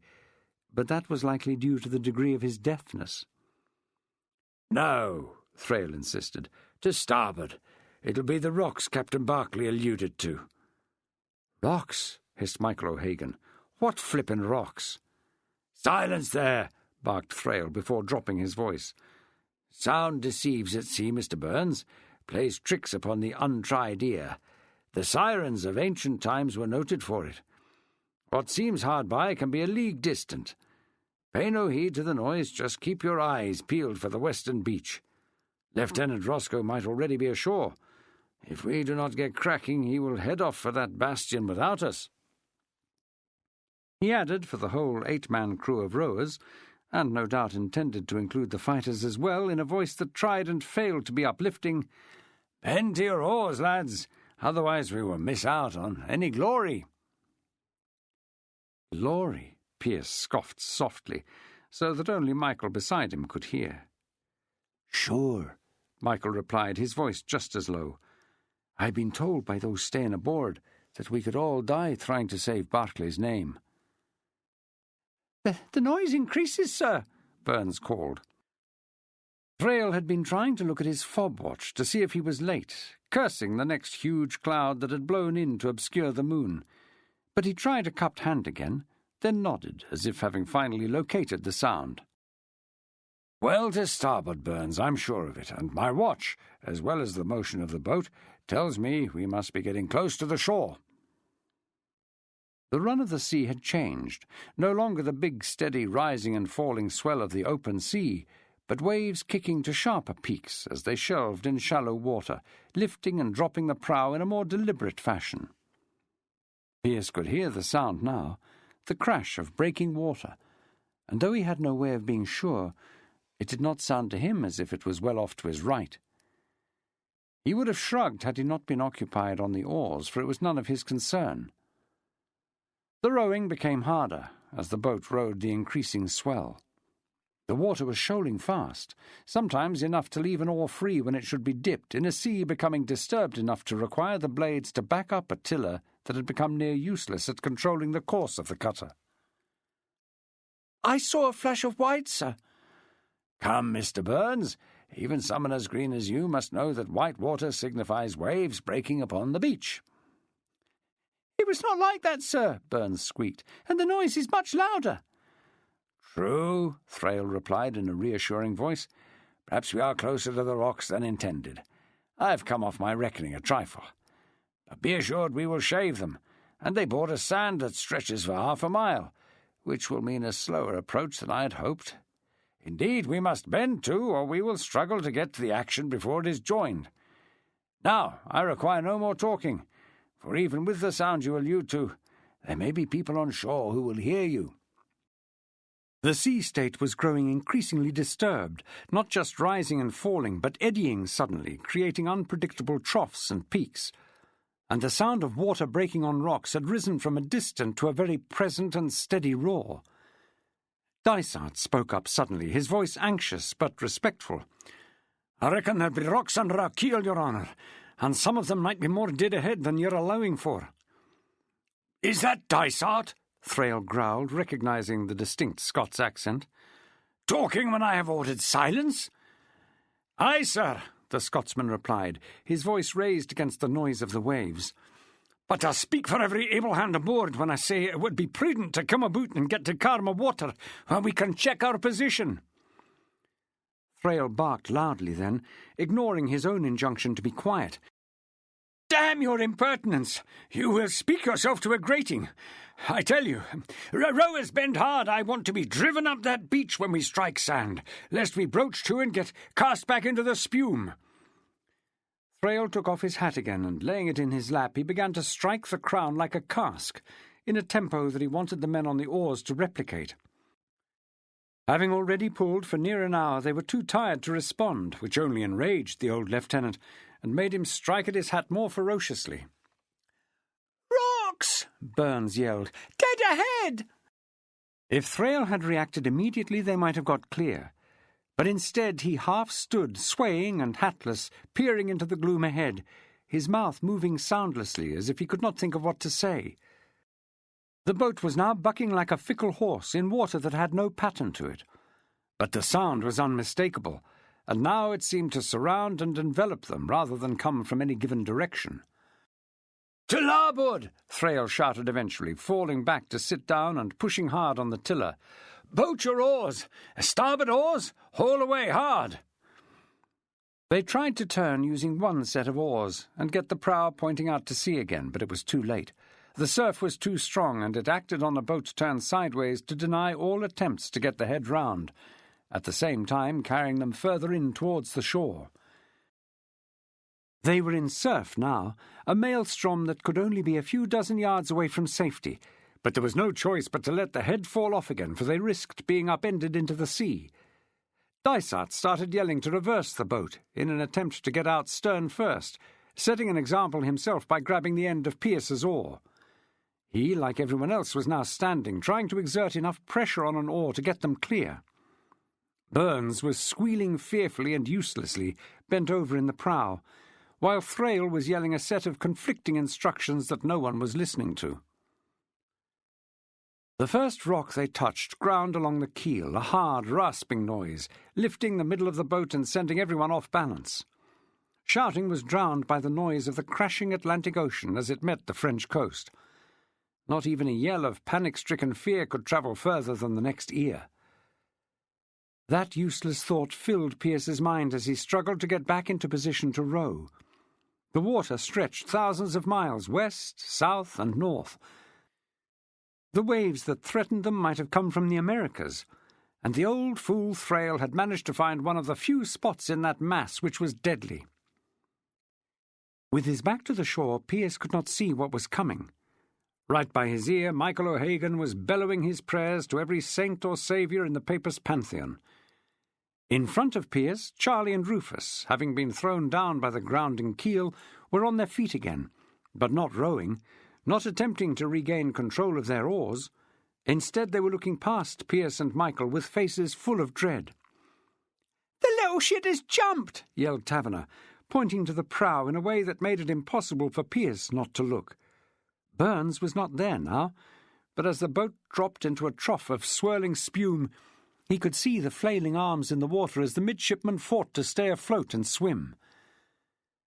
If they had ever had a chance of getting to safety, Burns's action condemned it, for Charlie Taverner must have reckoned that the boy had seen a route to salvation and taken it ahead of the rest of the boat crew. Charlie grabbed Rufus and yelled in his ear, a second before they both went overboard. They could not swim, but they took over with them one of the small barrels of powder which, if they could maintain their grip with the ropes that had been attached to carry it, they must believe would keep them afloat.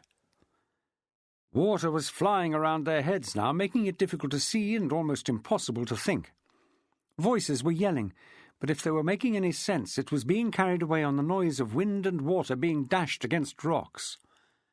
High white sheets of spume were visible now, in the light of a moon carried clear of the black cloud that had obscured it. The phosphorescence made the prospect almost as light as day, illuminating the desperate degree of danger they were now in. Ahead lay glistening black boulders, their looming shapes rendered fantastical by the silver light that glistened on their wet surfaces. The cutter was being tossed about like a cork, and it was bound to capsize if it did not break up on the submerged rocks that were crashing into the keel.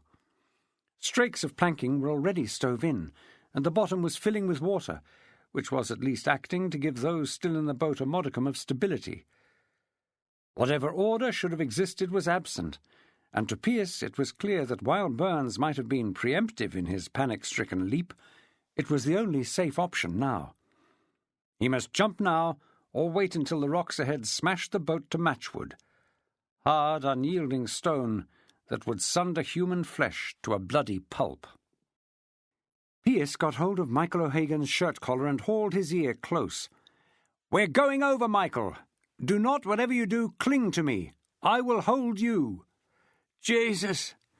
"I swear on your Jesus, if you clutch onto me, you will take us both to perdition." Pearce had to pull him over because Michael could not bring himself to jump, in his mind hanging on to that last hope of life that existed with something solid beneath his feet. They did not get as clear of the side of the boat as Pearce wished, and it swung on a surge of seawater, crashing into them both so that they went under. Pearce felt what he dreaded, Michael's hands scrabbling for a grip on his clothing. The combined weight of himself and the Irishman took them deeper. Punching in water was useless, so Pearce did the only thing that he thought might make Michael let go. He bit him as hard as he could, with no idea of where he had sunk his teeth. He thought it was into his friend's head. He managed to get one hand clear, and with some effort Pearce tore at the other to get Michael to release him just as they surfaced. Turning onto his back and dragging the floating Irishman onto his belly, he stopped him from regaining his fatal grip. There was no way of knowing what was behind him, but despite the rocks he knew that floating was the only option. The waves would carry them in. There were rocks for certain, but he hoped for a gap, or a boulder of a shape that would not maim them, break some bone, or smash a skull, for that meant certain death. Each time he tried to turn and look, he faced two problems. Michael started to panic, and the furious surf and spume blocked any clear view of what lay ahead. Something solid touched Pearce's foot. A rock, he thought, and he pushed his boot down on it, wondering as he did so why he had lacked the sense to kick them off before jumping into the water. A wave rolled over his head, filling his mouth, thumping his back into a higher part of that which was under his foot. The pain brought back fierce concentration as he tried to get some purchase. With one foot pressed down, the next surging wave spun his body sideways, Michael still on his chest, then threw him into something so hard and unforgiving that he felt himself winded. The grip he had on the Irishman was lost, and it took a fumbling, groping hand to get hold of his clothing. Pearce was face down in the water now, one hand thrusting and hauling like mad as he tried to drag his friend, with what little purchase he could get with his feet, to a point where he hoped they could both get their heads above water long enough to breathe. With lungs near to bursting, Pearce's head came clear enough for him to gulp in a huge mouthful of air mixed with seawater. His whole body was now lying on what seemed like a flat but angled piece of rock. An outstretched hand found a small crevice, which allowed him to grip and haul. He got his head clear for another gulp of air, burying the knowledge that filled his mind. He could almost certainly get himself to safety if he let go of Michael O'Hagan. But just as the Irishman had aided him without question, Pearce could not put his own salvation first. Pearce struggled an inch at a time up the slippery rock, until he could get O'Hagan's head up out of the water. He tried shouting when he managed that, half the time spitting out seawater, trying to tell the Irishman that if he turned over and stretched out his hand he could save himself. But Michael had surrendered to Pearce, and stayed like a dead weight on the end of his arm. Was it seconds or minutes before he felt them safe? Pearce had no idea, but he did know that the boat must have struck by now, which would mean men in the water who could not swim, men he had shared the main deck with, men who had guyed him, but this very day had shown him sympathy too, men who could not be left to their fate while he had breath to save them. Michael O'Hagan was clear of the water now, too high up the rock to be dragged in by the undertow of a wave. As Pearce got onto his hands and knees, a high-pitched scream made him look back into the water just in time to see the bobbing head of young Martin Dent. Kicking off his boots, he made his way unsteadily down the slippery rock, then knelt and held out his hand. There was a moment, as a crest brought Martin towards him, when he thought to withdraw it, to let the murdering little bastard who had so tormented him drown. But he could not. Their hands met. Pearce gripped and pulled, then, standing upright with the water breaking around his knees, he lifted Martin up by his shirt front, looking into the boy's terrified eyes with deep loathing. Then he threw him up the rock, with the fond wish that as he landed he might break something. He peered out again, sure he could see waving arms, and he slipped back into the water. If the moon had gone again, he would not have saved Dysart, who had stayed on the boat when everyone else had jumped, hanging on to a ragged, splintered gunwale as it smashed into the higher boulders.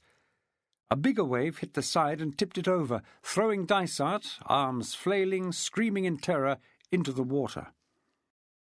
Going to get him nearly did for Pearce, as the cutter bounced back out again, a metal rowlock sliding along his cheek as what was left of it was upended.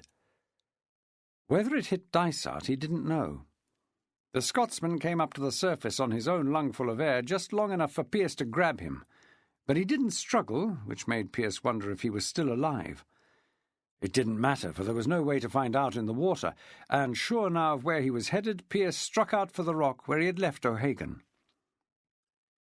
It was less of a struggle to get the little Scotsman up to safety, and having hauled Dysart out, Pearce went to look for more survivors. He did not plunge back in, for he could see nothing else, no hand, head or body in the water. Instead he stood, ear cocked for a cry of distress, aware that the breeze, which on dry land was the clement wind they had experienced in easier water, was slowly freezing him to the marrow. But the greater distress was internal, as he looked into the small gap through which the boat had careered. There was nothing floating there at all now, not wood, nor any member of the ship's crew. The loud boom of an explosion made him look right up the estuary, and he saw the last trace of orange light as the flare of a fired cannon faded. Another boom followed, that and the faint crack of musketry. The darkness was lit again and again in the next few minutes as the attack he was supposed to be part of went in with only half the intended force. Shivering, Pearce conjured up an image of what might be happening, but try as he might, he could not wish death upon anyone, even Barclay or Roscoe, because loss of life was an uncertain thing, and it was as likely to take those he liked or esteemed as anyone he hated. The only certainty was that he could do nothing to affect matters. Aid was needed here for those who had survived the wreck. How many were there? Did they have wounds that required attention? How could he create some heat, a fire that would keep men dying from cold without sending out a signal to the locals that there was a distressed party of British sailors on their shore? Many questions filled his brain, but he found no answers. If he felt any despair, that was relieved by the voice of Michael O'Hagan, moaning, "The bastard bit me! I swear to Jesus, right to the feckin' cheekbone, he bit me!" "Bend to your oars softly now," hissed Ralph Barclay, "and no sound." The first gun had just fired from the bastion, a defence he had slipped by in complete silence to get to the point upriver from where he could mount the real assault. The tension of waiting had been unbearable, but not as bad as that which he had suffered up to this point. He had had time in which to reprise yet again all the things that had gone wrong in the last 2 days. At one point he had concluded that death here in this obscure French inlet might be preferable to facing the wrath of his superiors, or the disdain of a wife who could not understand that he was not a cruel man, but a king's officer with a job to do, and scant resources to succeed. The masts of the 2 ships, sitting in deep water, were silhouetted against the sky, those of the Lady Harrington at the rear standing higher than those of the lantern-lit privateer. He was tempted to go for money instead of glory, one ship instead of both. Ralph Barclay suppressed the thought now, as he had before, and took a tighter grip on the tiller as if to stiffen his resolve. He was surprised that, although there seemed plenty of activity on shore, waving lanterns and the like, there was no sign of any reaction aboard the 2 vessels. Could it be that the entire crew of the privateer was ashore? The cutter drifted in silently, slipping into the pool of light cast by the lanterns that hung either end of the empty deck, a moment when no one breathed. Surely they would have at least an anchor watch on deck who would spot their approach. Nothing happened, and Ralph Barclay was left to conclude that he had been over-anxious. The Frenchmen were so cock-a-hoop with their capture, and so convinced that Brilliant was a dog of a ship and its captain a nincompoop, that no notion of a raid had entered their minds. Cornelius Gerson was becoming calmer by the second, thanking Molly for the advice he had given. Getting into this boat had been easy in the dark, and no one aboard questioned the presence of an extra fighter. The booming and crackling sounds from the shore were reassuring too. Let the others of his mess face shot and shell, he would sail out on the enemy's ship, claim a simple mistake in choosing the wrong boat, and be able to look them in the eye with conviction. Had he been upright and walking, he would have done so with a swagger. Richard Fairmelow stood in the prow, pistols tucked in his belt, cutlass raised, and feeling very exposed. The attacking party anticipated boarding nets, and being tall, it was his job to slash at them and create a gap, while the rest of the men in the boat came forward to board. Behind him stood a sailor with a grappling iron that would provide a means to clamber up to the higher deck, and could be used to lash them to the enemy ship. He would be the first man into action, and that had made Fairmelow swallow hard when, still aboard the frigate, he had imagined what it might be like. Now that he was here and it was about to happen, the youngster was easier in his mind, though aware that his mouth was exceedingly dry and his heart was pounding in his chest, either through fear, excitement, or a combination of both. He had fully expected, in an approach that was going to take a minute or more, to see some men brought on deck by the noise created by Roscoe's attack. But it was still empty. Surely the privateersmen could not have left their ship entirely unguarded. And if it was guarded, why was there no curiosity? He was aware of the muffled oars, which did not sound quiet to him, but noisy enough to act like a signal. Gripped with a sudden, renewed bout of fear, he wanted to turn and yell at the oarsmen to be bloody quiet, until he realized, as another cannon boomed out from downriver, that he was being foolish. "Back your oars," murmured Ralph Barclay, and what little way was eased as the rowers steadied them in the water, while those set to board half raised themselves in preparation. The command to boat oars was unnecessary. The men could see they were close to the privateer's side.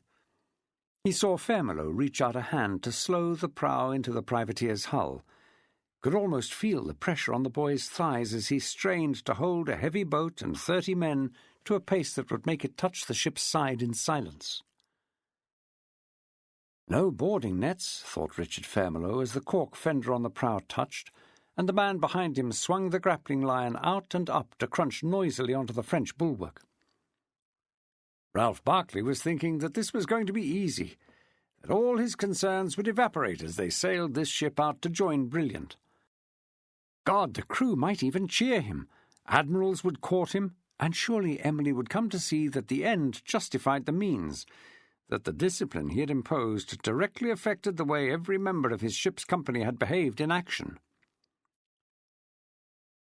That ease was blown away with the head of the marine officer in front of him, as a heavy musket ball fired at point-blank range entered one side of the fellow's skull and removed the other, the impact sending Lieutenant Holbrook's body over the side.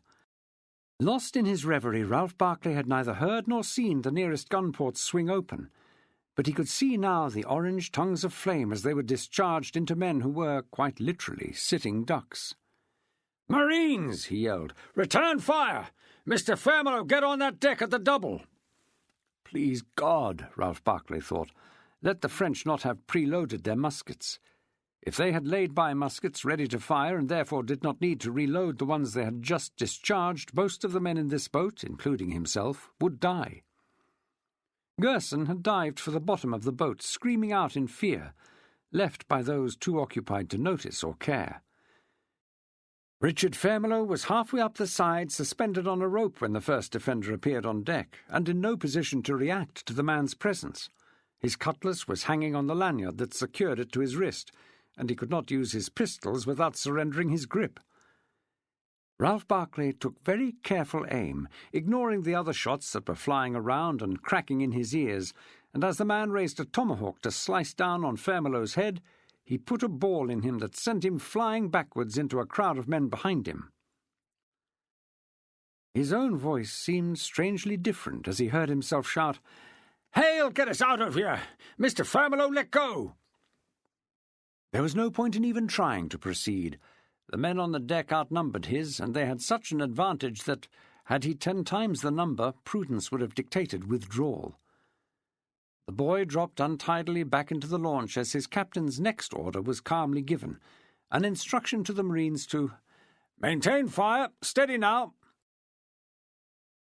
Hale's voice mixed with Barclay's as the coxswain ordered the boat crew to "haul off with all speed."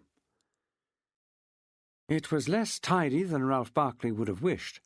The Marines were having difficulty reloading in the confines of the boat, and the oars did not hit the water with the required precision.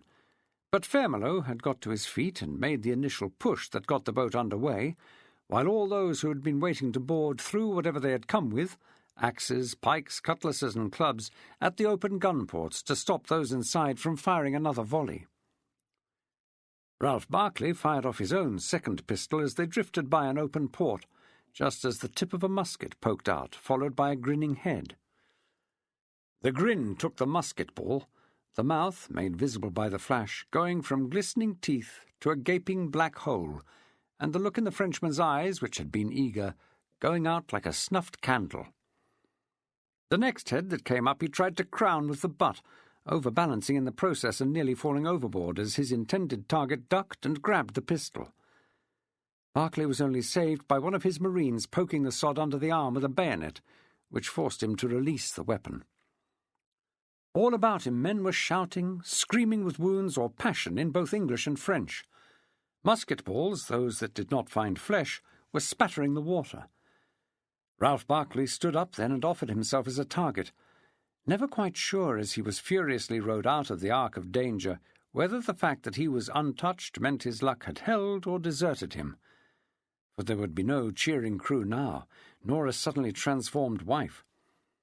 He would go back aboard trounced for the third time in 2 days, to a silence punctuated only by the cries of the wounded, the groans of amputees, and probably the sound of divine service as shrouded bodies were committed to the deep.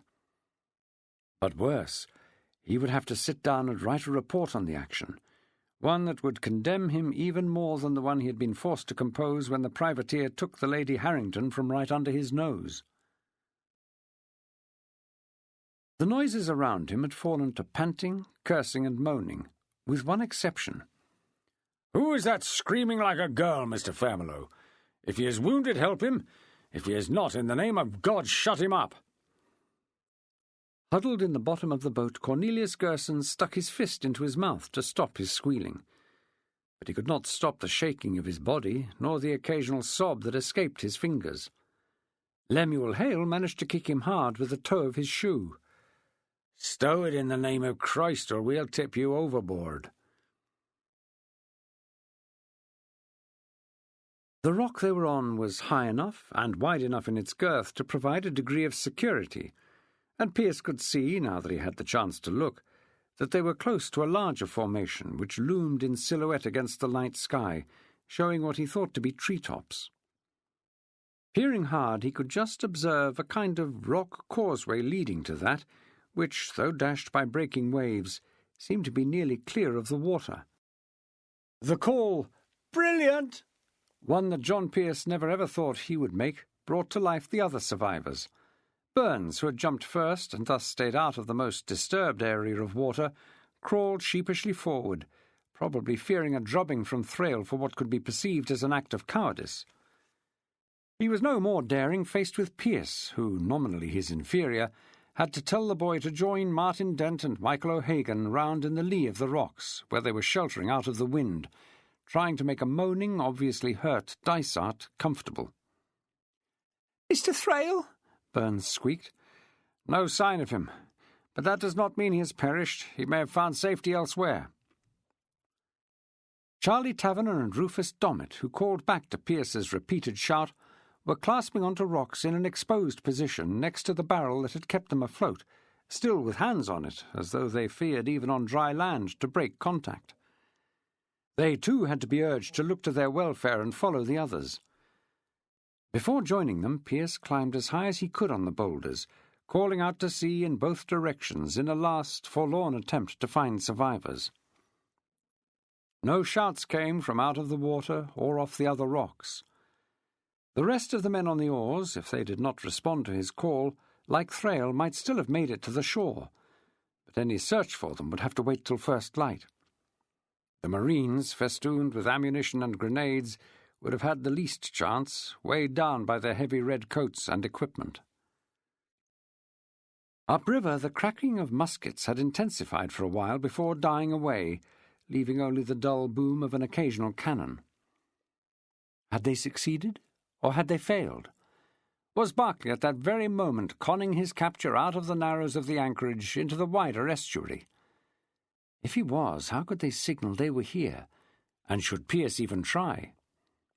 It was quickly obvious to Pearce that if he could cope on French soil, most of the others would not, and he could not just abandon them.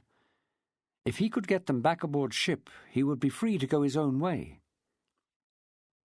"Mr. Burns," he called down, "tell me about this attack." There was no reply, so Pearce jumped down, crawled out of the wind, and peered into the dark recess where the survivors were sheltering. "Mr. Burns, without Lieutenant Thrale here, you were in charge." Burns groaned, so Pearce added, "Which does not inspire me any more than it does you, but it is the case. We have to make contact with the rest of the cutting-out party, or you will all be stuck here. Now tell me what you know." It wasn't coherent, for Burns was shivering with cold as well as confused.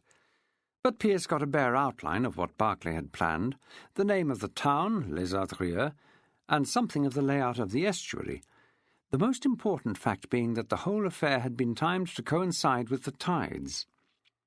Looking at the spume still smashing off the rocks below his feet, it was difficult to believe the tide was turning, but it must be, and the situation could only get better as time wore on. "How far up the estuary was Mr. Roscoe required to beach his boat?" Pearce got a slight sob in reply, hardly surprising from a boy only 12 years old. There was no hope of any leadership from that quarter, but a hard jab produced the required information. "Michael, how are you?" "Wet, freezing cold, and not sure if I'm in heaven, hell, or limbo." "Dysart?" "Worse," Michael said. "I don't think he's conscious." "I'm going to try and get up the estuary to look for Roscoe. Has anybody got flints?" Dysart's weak voice came out of the darkness to deny what O'Hagan thought. "I have, or I had them when I went into that boat." "Then it would be an idea, Michael, to come with me and look for driftwood." He handed over his short knife, which, stuck in his waistband, had survived. "I'm sure there are trees yonder, and that means kindling. You can cut some larger branches if this will suffice." "In the dark?" "We need a fire if we are not to perish from cold. And it should be one that can be seen from the water, so that it will act as a signal, though it should be facing the sea so that it is hidden from the French." There was a great deal more Pearce could have said, but he lacked the time. Let them figure it out themselves what needed to be done. If the gunfire had slackened, with even the cannon now silent, that meant that the action had been terminated. Barring complete failure, the diversionary attackers would be running back for their boat, and once there they would not linger but shove off hastily to get free of any pursuit. Crossing the rock causeway was not easy, and he and Michael had to hold on to each other several times to steady themselves against the waves rushing around their legs, or at others just to get across great bone-dry boulders smoothed by centuries of wind. Finally Pearce dropped into a gap and felt sand underfoot, while in his nostrils, which had been full of the tang of the sea, he could smell wood. "Jesus, I have no desire to try and get back to the others on my own." "The tide is falling, Michael. It will get easier. For a fish, maybe. If the water recedes enough, it would be a good idea to get everyone off that rock." "You're right," the Irishman replied, though without much force. For the first time, Pearce thought he detected a note of despair in a man he had come to see as a fount of optimism. "Are you going to be all right, Michael?" "Mother of God, of course I am. Have I not got good earth under my feet? Don't have a care for me, John boy. Have a care for yourself." "I will, Michael." "We will see you soon," the Irishman said in a tone that Pearce could hardly fail to register. It was more of a question than a statement. "Very soon, friend." Pearce had to move slowly, with a mixture of sand and stones to negotiate, but at least he was in the lee of the rocks which had destroyed the boat, so when he was obliged to enter water, though cold, it was calm by comparison to the open sea, gentle breaking waves instead of a torrent. He was vaguely aware of moving in an arc in the direction he wanted to go, until he found himself looking at the sea breaking without tumult over a spit of sand, with just enough light to tell him that he was on an island, and that sandbar was his route to the main shore. Once over that, he jogged, soft sand slowing him, until he trended down to where the top of the waves petered out on the shore. There, the wet sand, glistening in the moonlight, gave him a firmer surface, and he was able to run. His thoughts were a jumble. Should he even be doing this? Could he get from this part of France to a place where he could cross back to England? If he could, what would he use to pay for his passage? For he had no faith that someone would gift him a crossing, and he certainly did not have the skill to steal a boat and make the journey himself. Should he try to return to Paris to his father? He had no papers to travel, and given the number of times he had been stopped by nervous National Guardsmen just 3 weeks previously between Paris and Calais, that could be a more difficult journey than traversing the Channel. And that, too, would require money. What if others had no desire to go back aboard? Charlie and Rufus. He thought he could manage Michael if he wanted to come with him. An Irishman could easily plead a visceral hatred of England, but any more might make the very necessary task of evasion impossible. He was breathing very hard by the time he saw the faint pinpoint of light reflecting off something metal, so that the shout he tried was not as powerful as he wished. Clearly he was too distant to be heard, so he concentrated on trying to increase his speed, trying to ignore the sharp pain of the stitch in his side. The crack of a musket, distant but clear, made him slow abruptly, and at half-pace he saw a series of flashes in the far distance, then heard the cracks as fire was returned. That had to be Roscoe retreating, firing off volleys at some form of pursuit, which spurred him on to run flat out, now far from cold, the damp on his face and body runnels of dripping sweat. Pearce got more of an impression of what was happening ahead than a clear picture. Ragged flashes were followed at regular intervals by steady volleys of musketry as Roscoe's Marines returned a disciplined fire. Pearce only saw the outline of Roscoe's boat as it was pushed into the water, the silhouette like a dark dot on a silvered mirror. Now that the Marines from Brilliant were side on, he could see the long tongues of flame from their weapons streaking out towards the shore, where random shooting was flashing in reply. That made him stop. If he ran on, he would only get closer to the pursuers. Standing, gasping for breath, he found it hard to think clearly. But it was obvious that once Roscoe had cleared the shore, he would turn his boats to head out to sea. That would bring him parallel to the point where Pearce was standing. Could he swim out and stop them? Not likely. The distance might be too great, and who would see a bobbing head in the water? But at night a shout should easily carry the distance, and once he had been seen and identified, they could row in to pick him up, which would allow him to take Roscoe to the point where the others were sheltering at a pace no pursuit on foot could match. Once there, in darkness, he was sure he could disappear. Pearce stripped off his coat and shirt, the latter he needed to signal with, and stood waiting, letting his breathing ease until it was normal. The firing had stopped completely now, and the only sounds were lapping waves and the wind brushing past his ears. Now the boat was visible. No Marines standing now. They were probably hunched over, happy to be alive and safe, thanking God. "Brilliant!" Pearce yelled, waving his shirt, waiting a few seconds for a response before yelling again. The third shout and wave got a response, a volley of musket fire that made him dash for the tree line to his rear, with sand spurting all around him as the balls struck. Cursing, standing behind a trunk too thin for true protection, he called down all the gods in creation on Roscoe's thick skull. Looking out again, he saw the boat continue on its way, the occupants unaware that they had very nearly killed one of their own, also blissfully unaware that they had abandoned at least 7 of their own crew. End of CD 11. CD 12. He got back to find that they had rowed by without any of his party spotting or hailing them, because Michael, seeing the way across getting easier by the minute, had done as Pearce suggested and fetched everyone onto the more comfortable shore. It was thickly wooded, and lighting a fire had been easy. There was kindling in abundance, though the cut branches, being damp, tended to make for a great deal of smoke and not too much flame. Pearce set another fire going on the dry rocks, facing seaward, to act as a beacon, but with no result. How had the attack fared? When the moon was showing, it had revealed no sign of any ship heading out to sea. That did not mean, with any certainty, that Berkeley had failed, but it certainly did not point up that he had succeeded.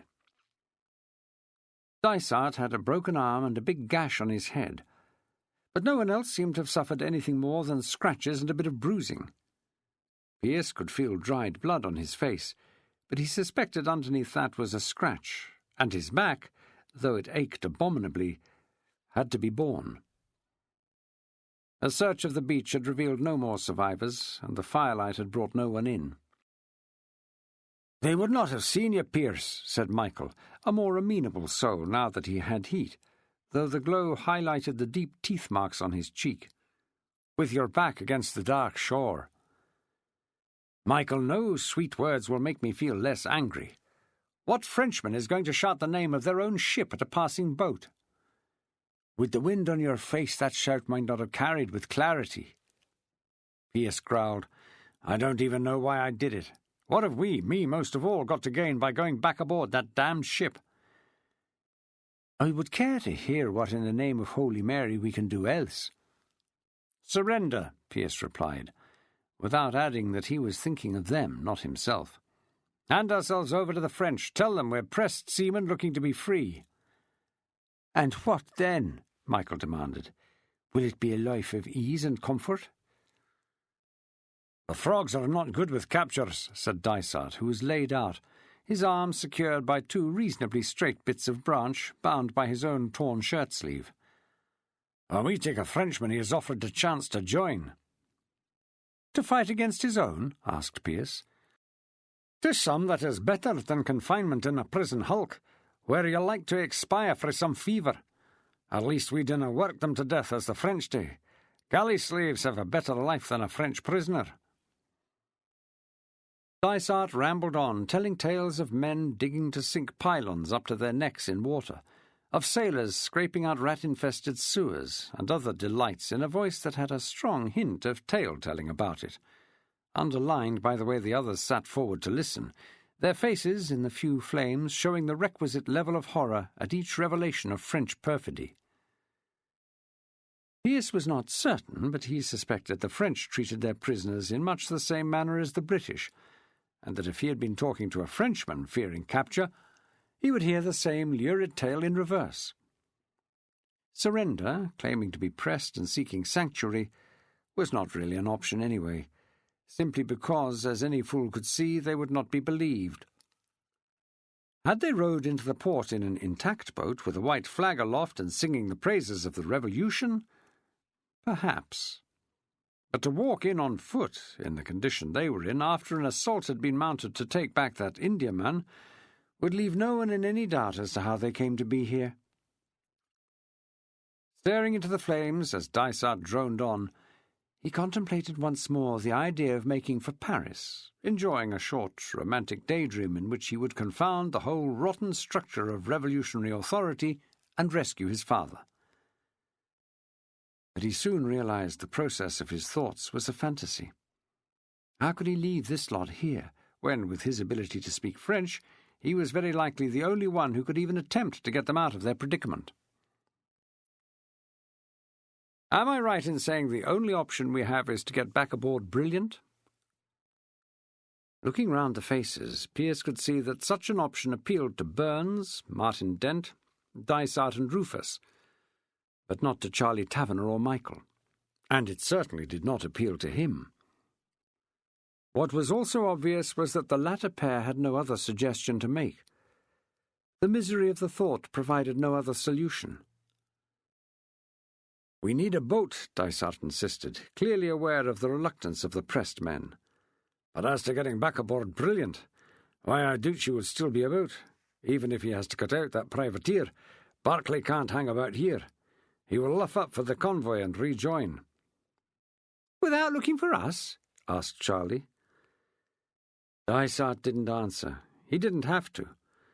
A man like Ralph Barclay, with no Lieutenant Thrale and no cutter in evidence, would assume them lost, and write them off as dead in the execution of their duties. He was not the type for a sentimental search to see if they had survived. "My aunt might ask him to search," said Burns without much conviction. "Your aunt?" Pearce asked, confused. "The captain's wife." Pearce was mildly surprised at the information and had to force himself to think of the present. His voice was full of irony as he challenged the Scotsman. "So what you're saying, Dysart, is that not only do we need a boat, we need one that will get us to England. Will another frigate do?" Even wounded, Dysart could summon up some venom. "Anything that can step a single mast will do, and anything bigger will not, 'cause you lot are as useless as Barbary monkeys." He calmed down a bit, taken with the problem. "A small fishing smack can manage, telling you lot what to do, but better than that will be something no much bigger than the gig. As I say, it has to step a mast. If Brilliant be still aboot, then come the morning we might spy her in the offing. Happen she'll respond to a signal." Dysart went on, weaving, to Pearce's way of thinking, as much of a fantasy as he had when he was talking about the French treatment of prisoners. The fact that he quite liked the man did not blind Pearce to the thought that the Scotsman was so wedded to storytelling that he could talk himself into anything. What was more worrying was the way he seemed to be able to convince the others that stealing a boat was not only possible, it was easy as putting to sea without food and water, and, if they did not find Brilliant or some other British ship, of sailing up the French coast in sight of land till they reached the Dover Narrows, where they could just port the tiller and sail in. Nae bother. "And where," Pearce asked, trying to inject some sense into things, "are we to find this miracle boat?"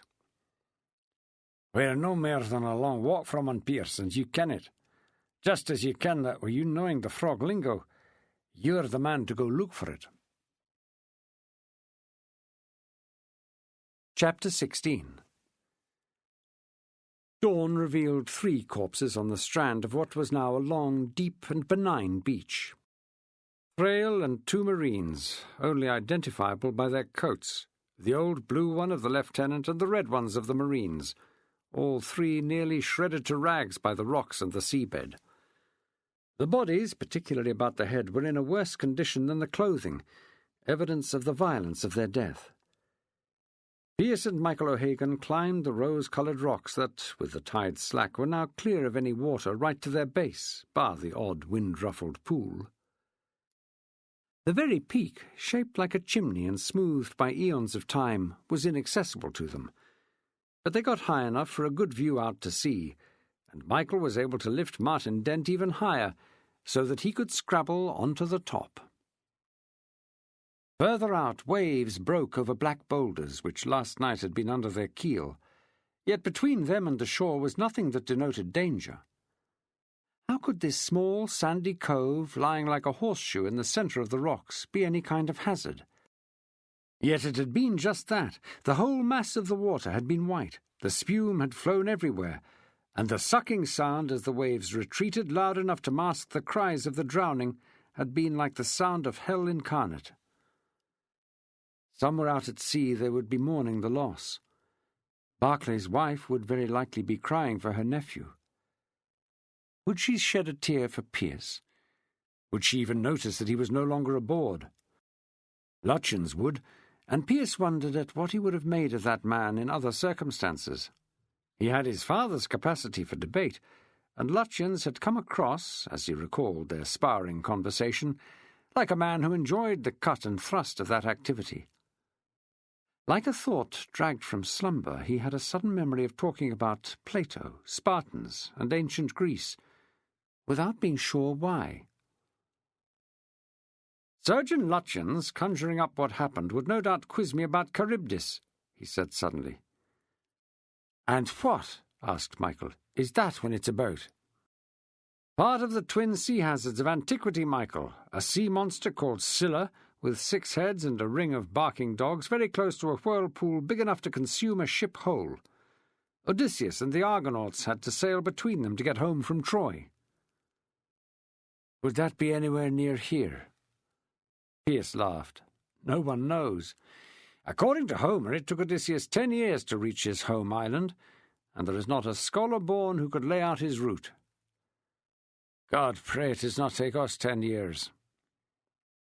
Putting out of his mind the thought that somewhere out in that water into which he was staring were the bodies of dozens of other men, Pearce shouted up to Martin, "What do you see?" "Nothing." The boy might be a pest, but he was nimble and he had the best eyes of them all. There was no sign of HMS Brilliant on the horizon, nor of any boat that might be looking for a sign of them, and though time and turns at sleeping had led to a more sober appreciation of what was and was not possible, it was undeniable that a look into Les Adriers could do no harm, and might do some good.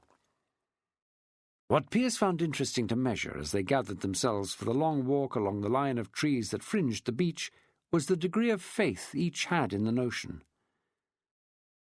Charlie Taverner, on dry land again, was almost cheerful, and kept insisting that something would turn up. Rufus, who had great faith in Charlie, was carried along by that notion, though unable to show any optimism on his worrier's face. Dysart, in pain from his broken arm, had set his stall out with his tale-telling, and was very much of the positive wing. It was impossible to know what Burns thought because he was determined to remain as inconspicuous as possible, lest someone remind him that, as a young gentleman and midshipman, he had the responsibilities of an officer and should be leading the enterprise instead of trying as hard as possible to bring up the rear. Martin Dent, Pearce reckoned, was too busy to say anything, wondering whether being rescued by a man he hated obliged him to change his tune. Only Michael O'Hagan looked at it rationally. It was a chance, and no more than that, and it would be foolish not to explore it. The only one who had no faith at all in their rescue as they spied the first signs of human habitation, lines of smoke rising into the cold morning air behind a dilapidated and seemingly deserted stone bastion, was the man who insisted they get into the trees and out of sight, the man who stayed on the beach, trying to make his hair, his face, and his sea-stained clothes look half respectable, the man who would have to carry it out, and who could not make up his mind what to do if he did. The remaining officers and crew of HMS Brilliant had stood to quarters at dawn with a greater degree of concentration than had attended that ceremony on most mornings. Depleted by their losses, those who had taken part in the cutting-out operation, exhausted from their efforts, each aboard was aware that the French might try a stroke of their own, hoping to catch the British frigate unawares when she was too busy licking her wounds to be prepared for a battle. It was a long wait, interrupted only by the ship going about at every turn of the half-hour glass. With the early March sky not beginning to lighten till after 6, 2 hours knelt by the cast-off guns, with the cries of the wounded and those being attended by the surgeon welling up from the cockpit below. No crack sail drill attended the ship's manoeuvres. Each time Brilliant wore, it was in a wide and gentle arc, for there were too few hands now to work the cannon and the top hamper with anything like speed and efficiency. Each cry from below tore at Ralph Barclay's core, every moan an audible reminder of the depth of his failure. His premier, Roscoe, was clinging to life by a thread, having taken a musket ball in the chest.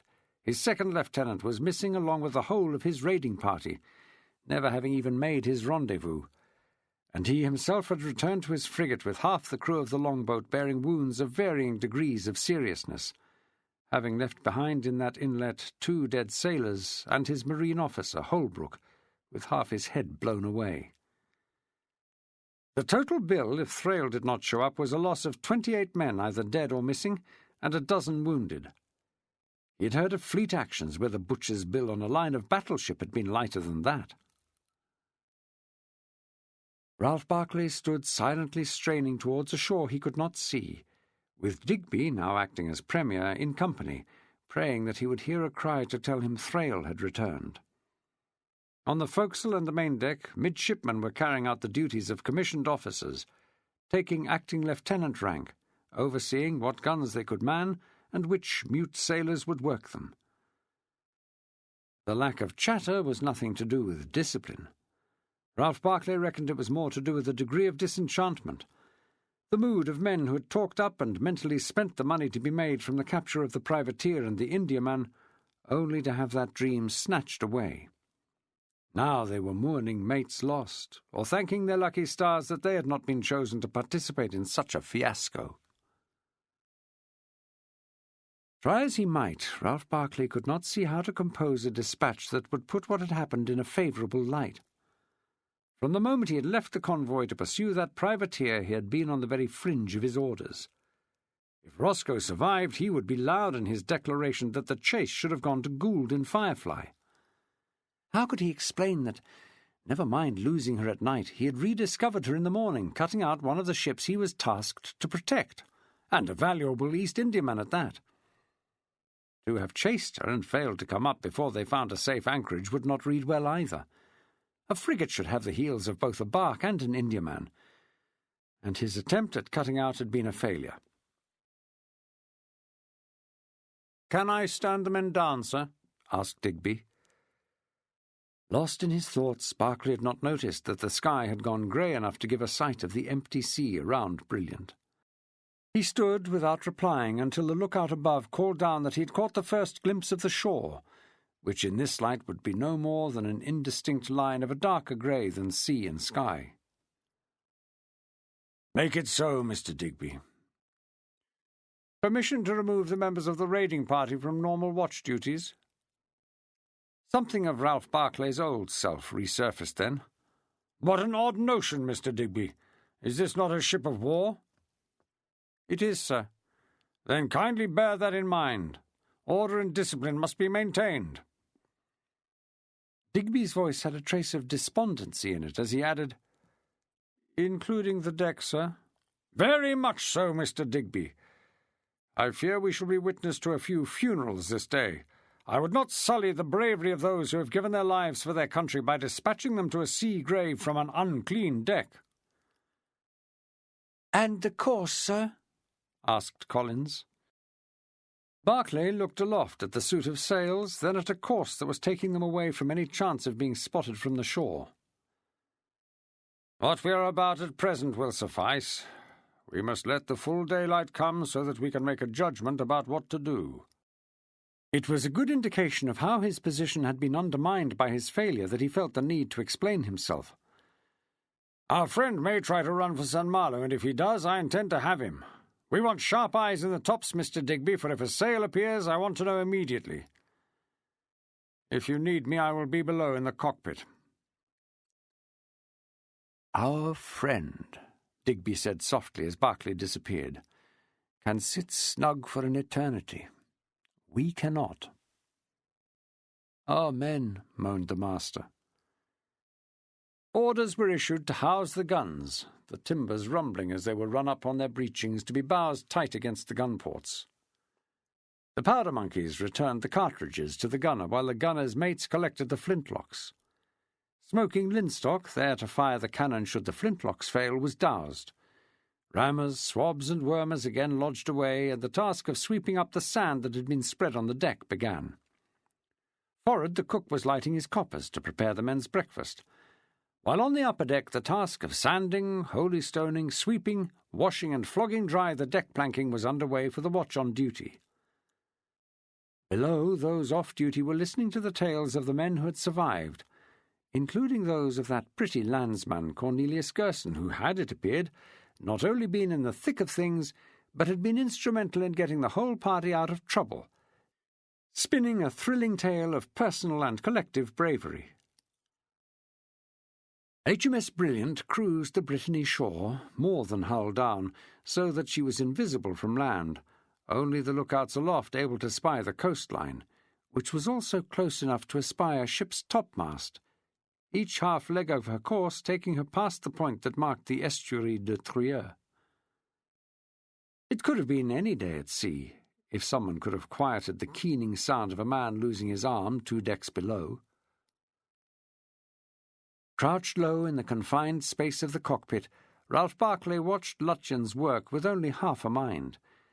Most of his attention was on his wife, who looked tired and haggard from a night awake and an early morning, 3 whole hours spent, like Mrs. Railton, the gunner's wife, helping the surgeon. A sheen of sweat covered her brow, wisps of hair escaping from under her cap, black blood staining the apron she wore. If she had ever had a fear of gore, it had gone now. Nor did the writhing figure on the table, biting so hard on the leather strap in his mouth that his neck veins looked set to burst, evoke even a blink of sympathy. The cut had been made, and the saw was now rasping through the bone, too slowly for Barclay's liking. And when Lutyens finished lopping off the arm, leaving an untidy stump and several flaps of bloody skin, Emily took the appendage off him and tossed it into the nearby tub as though it was a piece of wood for the fire. 3 bodies lay to one side, men who had come aboard alive and had expired on that table. Was that really due to their wounds or to the poor care they had received from Lutyens? Was Emily any better, having never had even a modicum of training in the art of nursing a wounded man? She did look at him once, but it was hard to tell in that lined and tired face if there was any regard. And once more he was struck by his own inability to communicate with her. Why could he not explain to Emily his hopes and aspirations in a way that would gain her support? Why could she not see that though life at sea was harsh, authority was a necessity? No one could be safe in a ship that was a debating chamber, and sailors knew the risks they ran when they transgressed, and were well able to accept the punishment that was doled out for their misdemeanours. Worse, as far as her husband was concerned, Emily's nephew, young Toby Burns, had not returned, and it would be his task to tell her, and no doubt to bear the brunt of a look that would lay the blame at his door. She had come down here as soon as the first of the wounded from Roscoe's party had been brought aboard, so had no idea of what had transpired since. He recalled the boy's face when he had been informed that he was to be part of the raid. Fear and dread. Again he was in a quandary. It was his job to make a man of Toby Burns, not to mollycoddle him. If the youngster risked death in the process, then that was part of his duty. Ralph Barclay saw a young man who needed to prosper in the service if he was ever, one day, to enjoy commissioned rank. Emily no doubt saw the child who had visited her home to play, a little boy frightened of heights, his fellow mids, and any thought of battle. Lutyens was stitching his patient up, and he was having the devil's own job of getting the ligature that would allow the wound to discharge to stay inside his ham-fisted attempts with the needle. Ralph Barclay had learned about stitching as a young man, it being held necessary that a midshipman should know how to cut out, sew, and make a sail. Watching Lutyens losing his thread, or getting it wound around the wrong part of his fingers, he reckoned the surgeon would never have passed that particular test.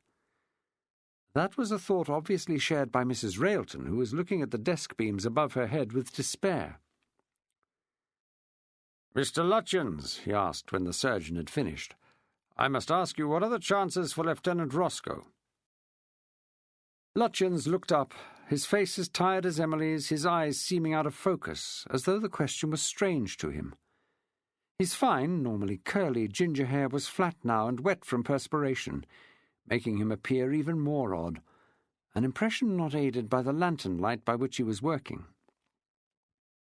"The ball has been extracted, and I am informed he took the precaution of donning fresh linen before leaving the ship, so it may be possible to avoid corruption in the wound." He looked down at the man he had been working on, who had finally passed out from the pain, the leather strap marked by the bite of his teeth now lolling out of his open mouth. "In the end, Captain, like this fellow here, it is his vital spirit that will decide his fate." "I will send a party to remove the dead," Barclay said. "Thank you." "Emily, I think you have done enough here." "Your husband is right, Mrs. Barclay," said Lutyens. "We all need some rest." "And I am here, ma'am," added Mrs. Railton with a kindly look, "to aid Mr. Lutyens." Emily nodded and put out a hand to gently touch that of the squat gunner's wife. She then preceded her husband out of an area that looked very like a charnel house. Ralph Barclay waited until they were on deck and the breeze had begun to refresh her, to dry the sweat on her brow, before he told her that Burns was missing. "I have no idea what became of them. No word has come from any of Thrale's party." He saw the tears begin to course down her face, tears that she had not shed over bleeding, screaming bodies, but that could be brought forth by the contemplation of the unknown fate of a boy like Burns. That made him add hastily, "Which leads me to suspect, my dear, that they must have landed but in the wrong place, and trying to catch up with the others, may have fallen captive to the men defending the port." "Or killed?" "No," Ralph Barclay replied, thinking that if he had kept Burns with him at least he would know. Why had he entrusted the boy to that old fool Thrale, who could barely navigate his way around the wardroom, let alone the Brittany shore? Had it just been a notion to demonstrate no favouritism, or had the thought of Burns along with him, quite possibly freezing in action, determined him to send the boy with another? "There are no reports of any shots after the boats left the beach, no sight nor sound of a fight." "So he will be a captive?" There was no joy in the question, and she would not look at him. "I cannot say I hope so, my dear, for that is not the case. But if he is, then that is a better fate than the lot of those we will bury today. He wears his blue coat. The French will know him for what he is, a young gentleman, and will treat him accordingly." Ralph Barclay put as much emphasis into the words as he could, well aware that he was talking of a France that had died in 1789. What it was like now for prisoners of war would be anyone's guess. "The rules of warfare oblige the enemy to inform us of any officers they are holding. We do the same, and that includes midshipmen. In the previous wars with France there has always been a cartel that runs between Dover and Calais for the exchange of prisoners. If he has been taken, he could be back in England within the year. I will not say that his life will be snug till then, but he will not be ill-treated." "I should tell Mrs. Railton of this, since he slept, in her quarters. I cannot think but that she was fond of him." Emily shivered as though the contemplation of that was fearful. But it was just the act of getting cold that had brought the shiver on, and Ralph Barclay took her arm and led her off the deck to the door of his own cabin. There was still a marine to open it, but something told him not to follow her through. "Mr. Digby." "Sir?" "We will commence the burials once everyone has breakfasted. Please detail the necessary hands to sew the dead into their shrouds."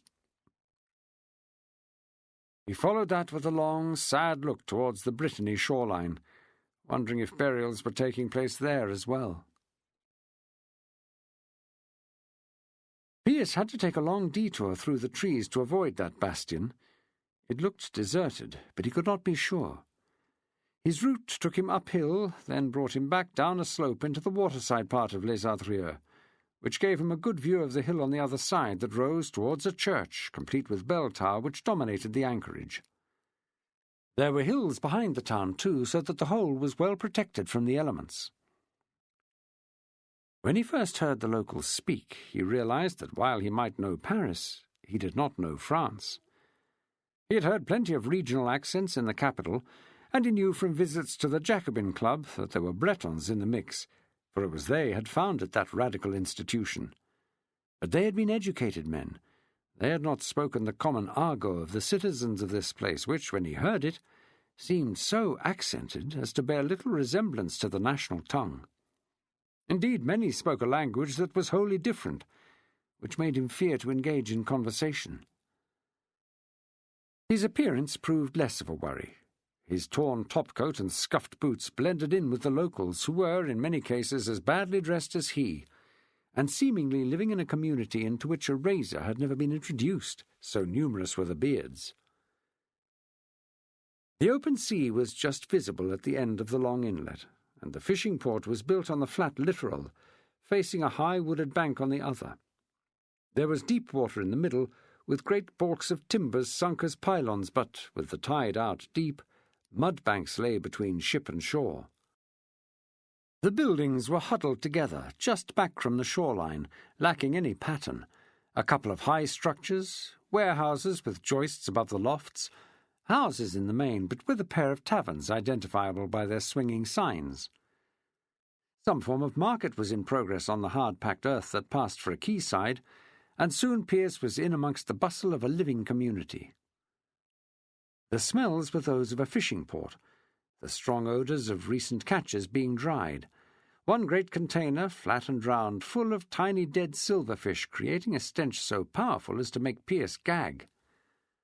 The clean sea tang of still live crabs and crayfish crawling over each other in great tubs was a welcome relief. Harder to bear to a man who had not eaten were the smells of the bubbling marmite of fishermen's food, the heads and tails of gutted fish slung into a constantly cooking pot. The odour of fresh baking, as he passed an open window, exercised an even greater pull on Pearce's empty gut, as well as his emotions. What was it about the smell of bread that conjured up an image of hearth, home, and sound prosperity? He reckoned they would be breakfasting aboard Brilliant about now, and that thought made him hanker, for the briefest moment, to be back aboard ship, for there was something to be said for regular meals, even if the fare was monotonous and lacking in taste. The thought of the money that had gone missing made him curse, but he was well aware that even if he had it to proffer English copper and silver to satisfy his craving would hardly aid anonymity.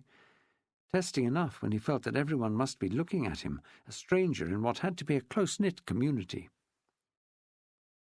Eventually, curiosity overtook trepidation as Pearce realized he was not an object of suspicion.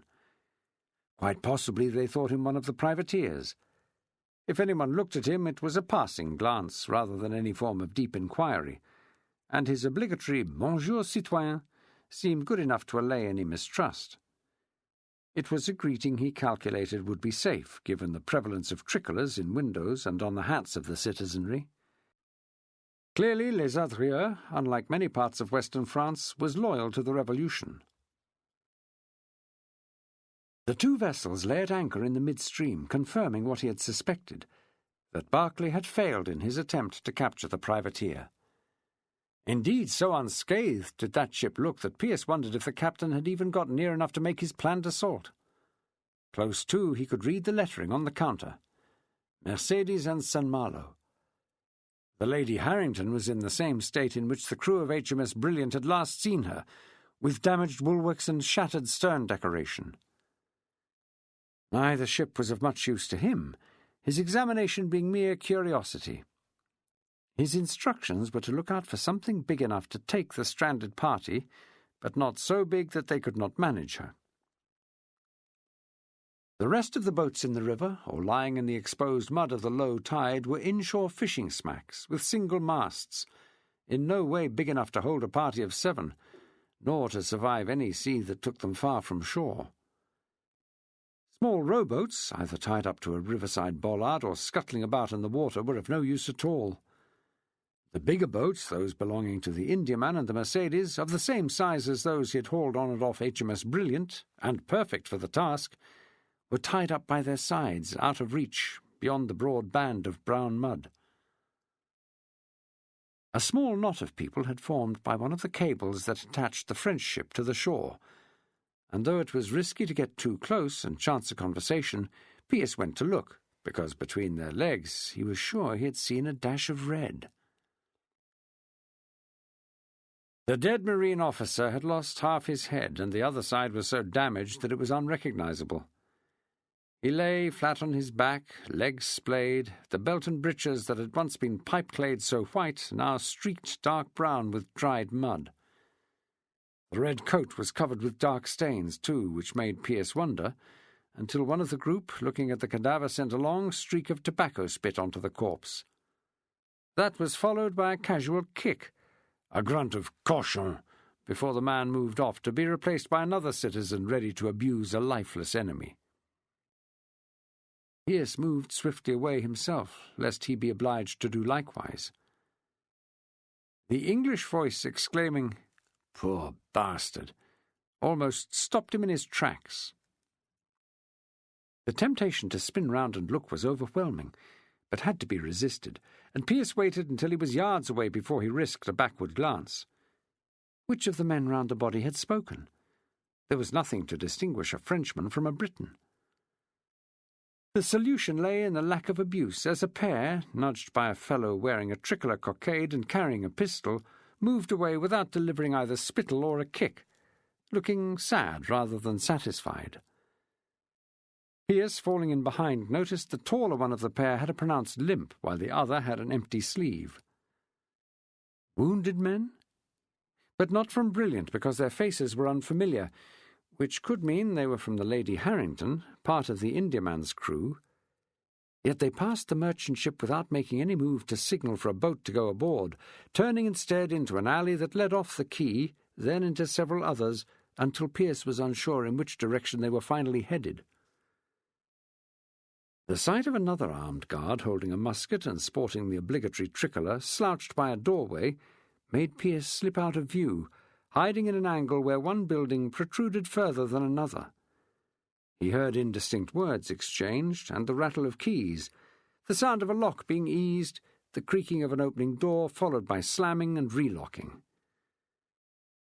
Peering out, he saw the two Frenchmen exchange a few words, before the one who had escorted the prisoners to this place moved off, with no sign of the men he had been guarding, leaving what was clearly a sentinel still in place.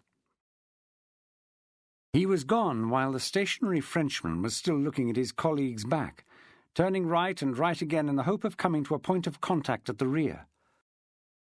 All he encountered was high, unbroken walls under some kind of enclosed bridge, and another right turn brought him to the far end of the original alleyway, where he could look back on the sentry, who was now leaning on the wall, head down as if half asleep. If this was a place of confinement, they had chosen it well. A house with only one door at ground level, though Pearce decided to check on that by walking past the sentry, who lifted a sleepy head to acknowledge his approach, but made no comment. There was a window impossible to see from a few feet away, barred and shuttered, which meant little since, if it was a way to talk to those inside, it was so close to the man guarding the door that no communication could take place without him hearing the exchange. The act of talking to the sentry was completely spontaneous, seemingly unbidden, and one that later would make John Pearce wonder if he was tainted with a touch of madness. "Good day, citizen." The head lifted and the eyes were on him, but there was no unease in them, more the light of a bored man happy to engage in conversation. The reply was equable without being overly friendly, though the fellow did straighten and take a firmer grip on his musket. "Good day to you, citizen." There was a fraction of a second when Pearce thought to just walk on, but he had created an opening, and if he did not exploit it, it might never happen again. And his mind was racing on another level. Behind that shutter were British sailors. Dysart was no doubt right when he insisted that all they could manage was a single-masted boat, that even a large enough fishing smack, with him a one-winged bird, might prove beyond their competence. But that did not apply to the men from the Lady Harrington. They could handle anything, for even he, a lubber, knew that the East India Company, the richest trading cartel in Britain, was fussy in its crews, and with the wages it paid, it could afford to be. Wages, food, the two words seemed to clash in his head. "Is this where they are confining the English prisoners, citizen?" "It is, citizen."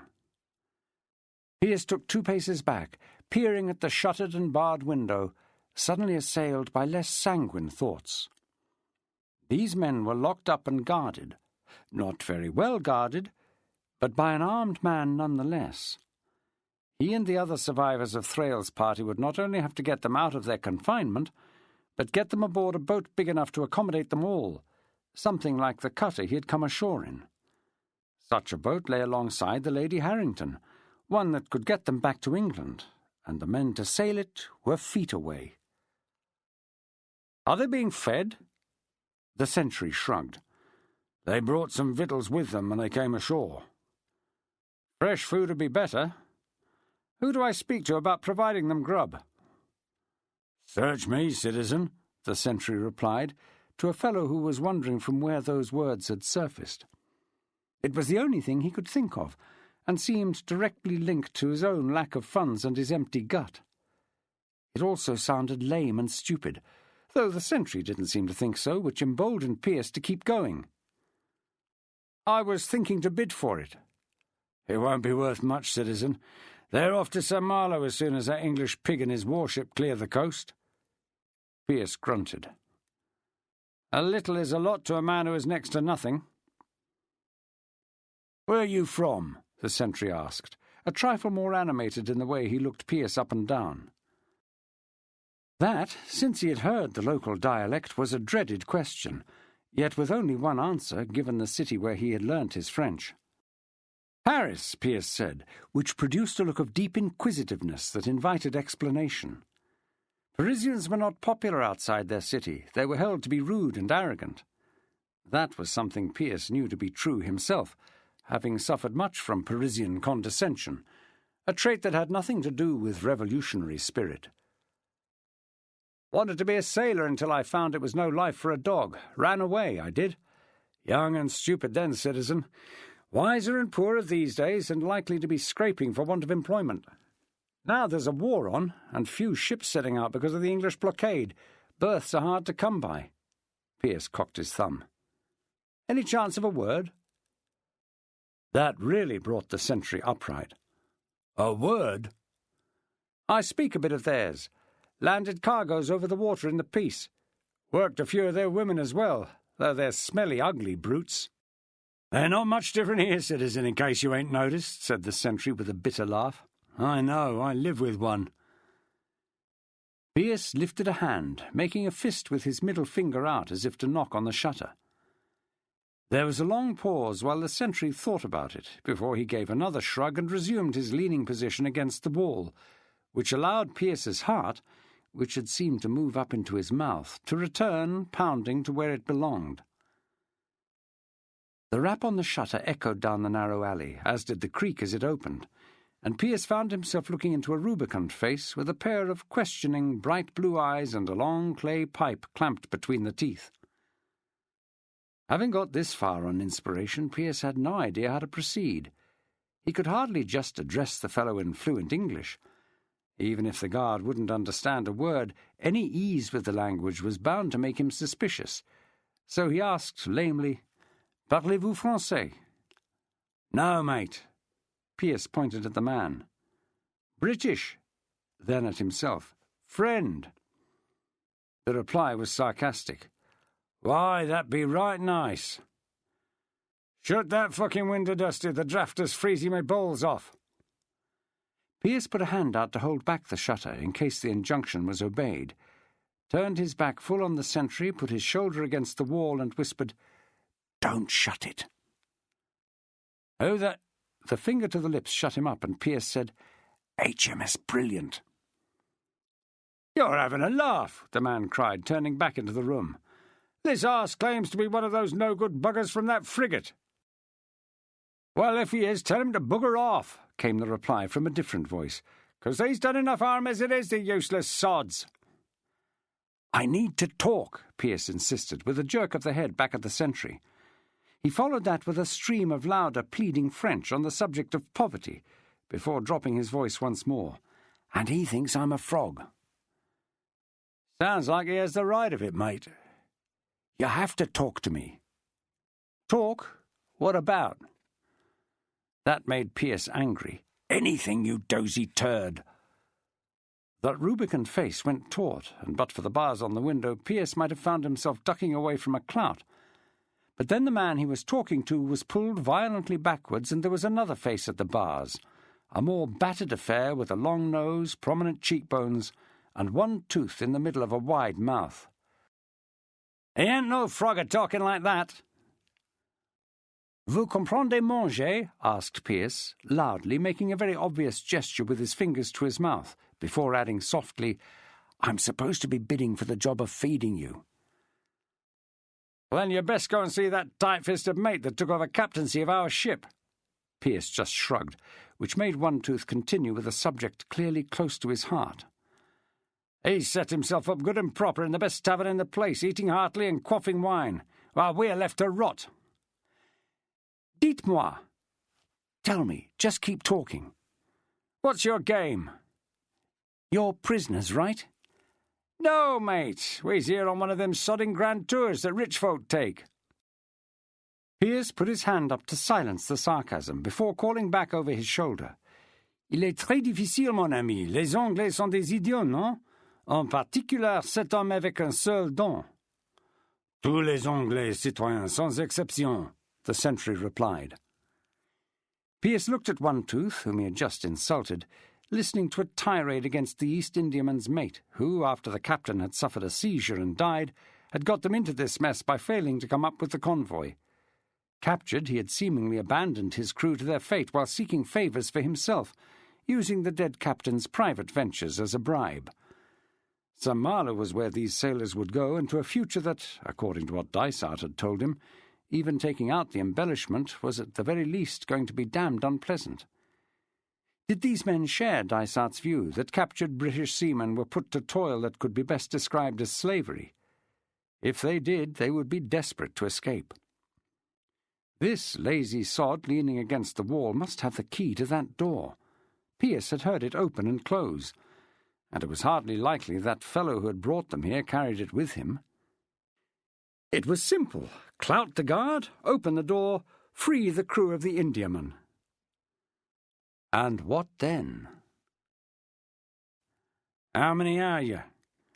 One Tooth didn't like being interrupted, that was plain by the look on his face. So Pearce spoke quickly, hand held up, reeling off for the benefit of the century every French dish which he had ever heard of or tasted, before reverting to English. We have a party ashore from Brilliant. We're stranded, no boat. We can try and get you out. Pearce stopped because One Tooth, judging by the look in his eye, could obviously guess the rest. How big a party? 7, Pearce replied. No use saying that included 2 boys and a broken arm. You?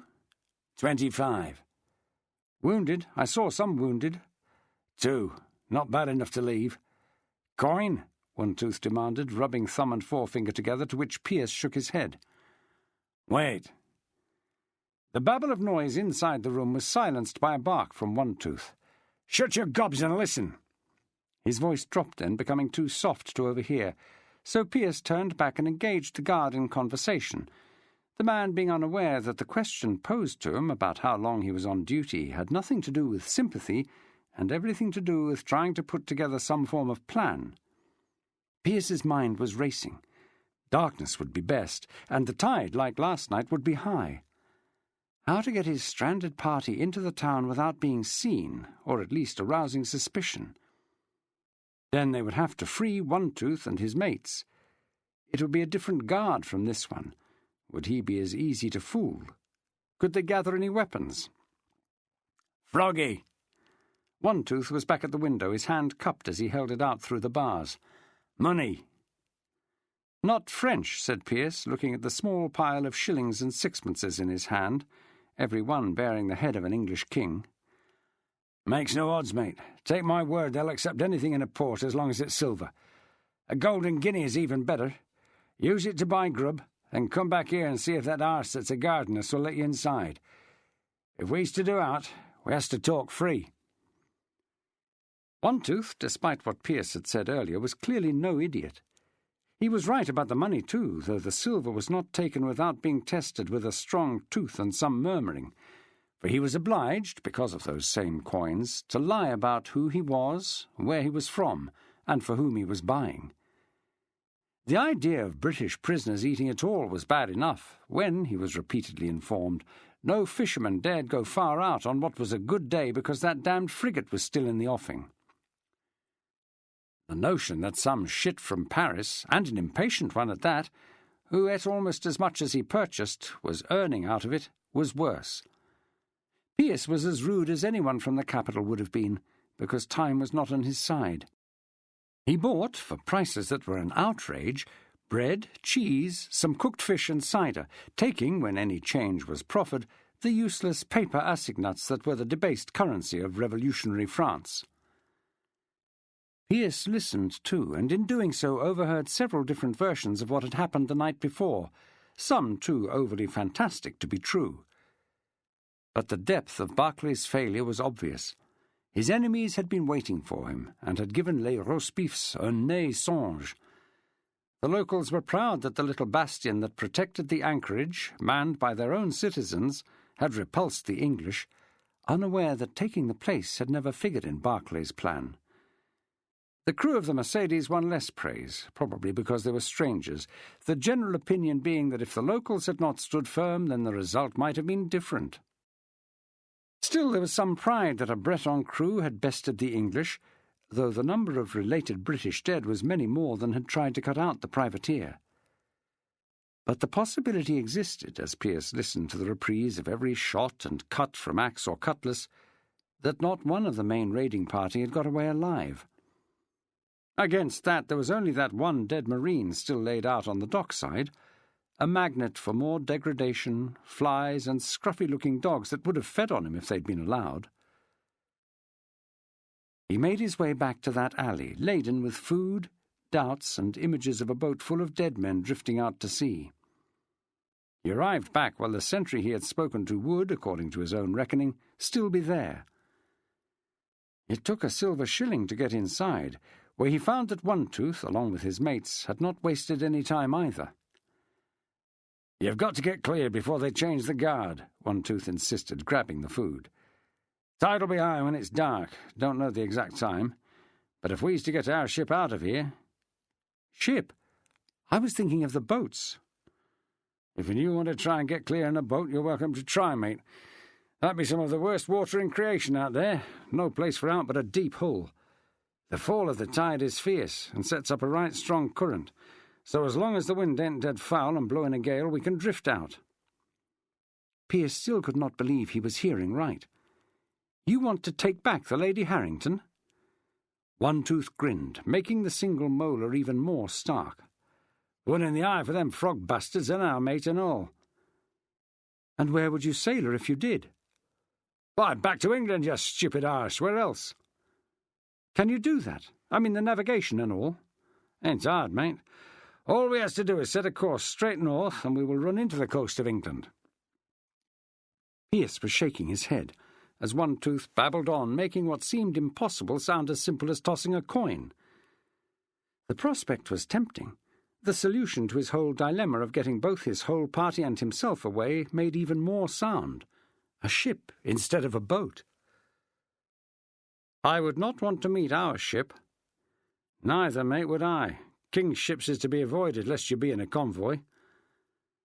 If they could avoid Brilliant, he had a chance to get back quickly to where he had been a week before, on British soil and in a position to help his father. A much better prospect than the notion of going to Paris or Calais. But Pearce still had to stop himself from being over-optimistic. "We don't even know how many men are guarding your ship." Pearce was hustled to the door. "Then you've got the rest of the day, mate, to find out." Chapter 17. Making his way back to the waterside with the remaining food, Pearce reckoned what was being proposed was impossible, until he considered the alternative, which was to do nothing and leave those men incarcerated until they were taken to St. Malo. They could not get free without his aid, and he could not get to where he would ideally like to be without theirs. A long look at both ships on his way out of the port highlighted the first and most obvious problem. The Mercedes was downstream of the Indiaman. Did One Tooth know that? He must, and perhaps he had taken it into account. The next difficulty was one of which he was already aware. He would have to formulate any plan. The prisoners could not do so from their confinement, and the rest of his party would be obliged to stay outside the place till after dark. And he did not feel tremendously confident of his ability to come up with something that had a chance of success. The factors militating against a coup multiplied the more he gnawed at them. They had few weapons, and their opponents would be armed. How alert would they be after last night? They might have given Les Roastbeefs a bloody nose, but could they be sure that Berkeley would not try again? They might well be on the lookout for another raiding party, armed and waiting as they had apparently been the night before. These thoughts stayed with him as he trudged out to the woods, a heavy sack swinging over one shoulder. His shipmates fell on the food, curious to know where he had got it, but too hungry to really care about Pearce's replies. Huddled in a small clearing, out of sight and the wind, they were cold and tired as well as famished, so Pearce waited until they had eaten before recounting his tale, which was received with varying degrees of disbelief. "I must leave you again. If the French are getting ready to repel another assault, I will see it." "If they are?" asked Dysart. "Then we must wait." Pearce walked down to the shore and looked up the inlet. That chimney-shaped rock onto which they had smashed marked the point where it joined the open sea. It was almost as if he could feel the presence of the frigate. The locals were sure Brilliant was still there. Why that should be, Pearce could not fathom. No genius was required to deduce that the privateer held all the cards in any game that Barclay cared to play, being able to sit in Les Adrieux until doomsday if necessary. Bested 3 times already, only a fool, or a desperate man, would hang about to be embarrassed again. But seemingly he had, which meant not just escape from France. If they were to get to England, they had to avoid Barclay as well. "We ain't seen so much as a topsail," Dysart insisted when Pearce alluded to Brilliant. "But the local folk must have. They were all moaning that they couldn't fish in deep water because of the English warship. And if she wasn't out there, if she was gone, I reckon that privateer would have upped his anchor and set a course for St. Malo." "Upped his anchor and set a course," O'Hagan exclaimed. "Jesus, you're beginning to sound like a proper tar, John boy." Pearce grinned. "God forbid." "Now, would that be the one you don't believe in?" "The very same, Michael. Sure, I'd want to be there the day you meet our Maker. If you don't mind, Michael, I leave you to represent me." Death. That brought forth an unpleasant image, that of the Marine in Les Adrieux.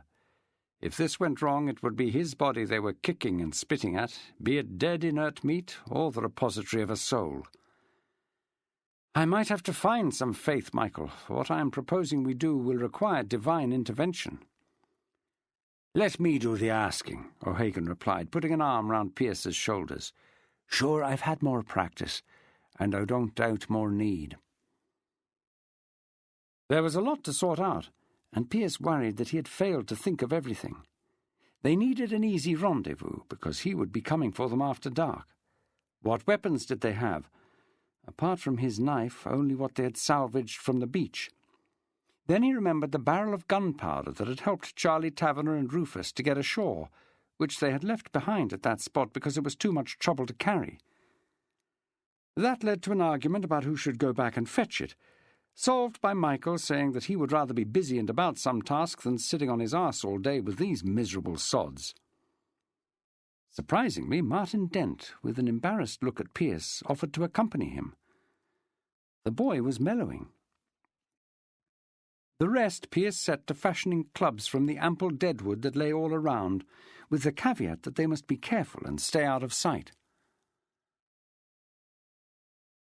O'Hagan and Martin Dent made their way back to the landing place through the trees until the Irishmen felt they were far enough away from Les Adrieux and sight to use the strand of beach. The silence between them was of the awkward kind. Michael was not sure what to say to the boy, Dent showing signs of the kind of withdrawal that went with his age. In the end, Martin was more at home in that state than an Irishman to whom a lengthy silence was anathema. "Has anyone ever told you, boy, that you're a proper bane?" The words, delivered without rancour, were followed by a sideways look at a bowed head and hunched shoulders. "I ache still from the blows that sod Devon laid on me, and all because of you." Still the boy wouldn't speak, refusing any form of eye contact as well. Michael put out a hand to ruffle his hair as a way of breaking the ice, only to have Martin skip sideways as if he was dodging a blow. "Sure, something tells me you felt a few clips in your time."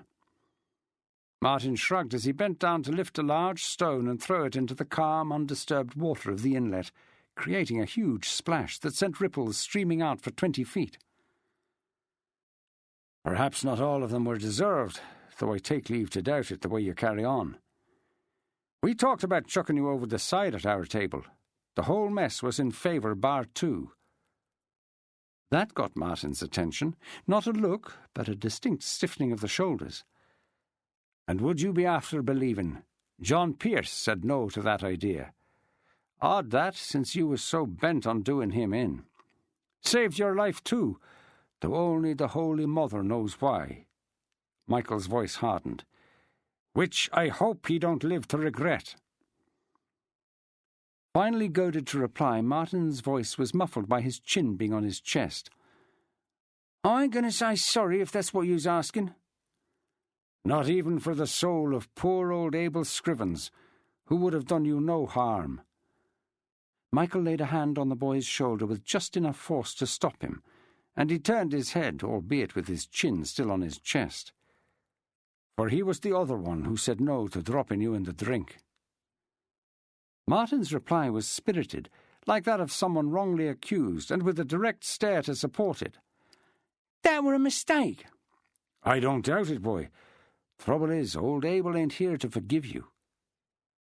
Martin Dent looked at O'Hagan a second time, fear in his eyes, leaving the Irishman unsure whether the fright was prompted by the idea of what he might do, or, less likely, some notion of eternal damnation. Probably would, too, kindly old gent like him. The repetition was a mumble. I said it were a mistake. Michael bent down himself and picked up a stone, flat and flint-like. Now that looks to me like a skimmer. He launched the stone as he spoke. It hit the water flat and bounced 4 times before it sank. Jesus, that was a goer. In Ireland, where I come from, they say that if you can get a 7 skimmer, you're sure of salvation. Martin's doubtful expression almost made O'Hagan laugh, and that humour was in his voice as he said, You might as well try it, boy, for something tells me that the way you go on, you're destined for hell. That one activity, an attempt over 15 minutes, ultimately unsuccessful, to find the magic 7 skimmer changed the whole nature of the relationship. Martin lost his reserve through competition, though Michael was startled at the amount of effort the boy put into winning. His concentration, tongue lodged firmly in his teeth, was total. How long you been a ship's boy? I was born on one, Martin replied, that followed by a curse as he heaved a stone that sank straight away. The rest of his tale emerged between the gasps of his endeavours. Born to a sailor father he never knew, and a mother who plied her trade in Portsmouth dockyard and the Spithead anchorage, a woman spoken of with no affection, who was dead of drink and disease by the time he had survived 5 winters. A berth aboard a 74 followed, if you could call a few strakes of planking on a lower deck by such a name, a place where he was at least fed, where he learnt to make himself useful, to the gunner as a powder monkey, to the yeoman of the sheets as a tyke who could top the highest point on the yards, and to the boatswain as a right-handy nipper when the ship raised anchor and the cable was hauled in on the messenger. Another fellow, a marine, had taught him to rattle the side drum, and that, when he had got aboard brilliant, had got him the post of marine drummer. Have you lived ashore? A 5 Martin hooted as a fresh stone skimmed the water. Lived so when I was a bairn, for my ma changed husbands regular, though I don't recall it now. Had to sometimes when a ship I was on paid off, but I allus got myself another berth damn quick, 'cause ashore is no life for a grown man, let alone a lad. Relating the nature of that life had Martin putting extra effort into stone-throwing, which tended to spoil his shots rather than aid them. He had scrabbled through pig-swill bins for food, fought for a deep doorway to sleep in of a night, nearly frozen to death in winter from want of a blanket, and been scared to sleep lest some other sod stole what little he had, like a pair of clogs for which those grass-combing buggers would steal your eyes and come back for the holes. That I have seen myself, boy.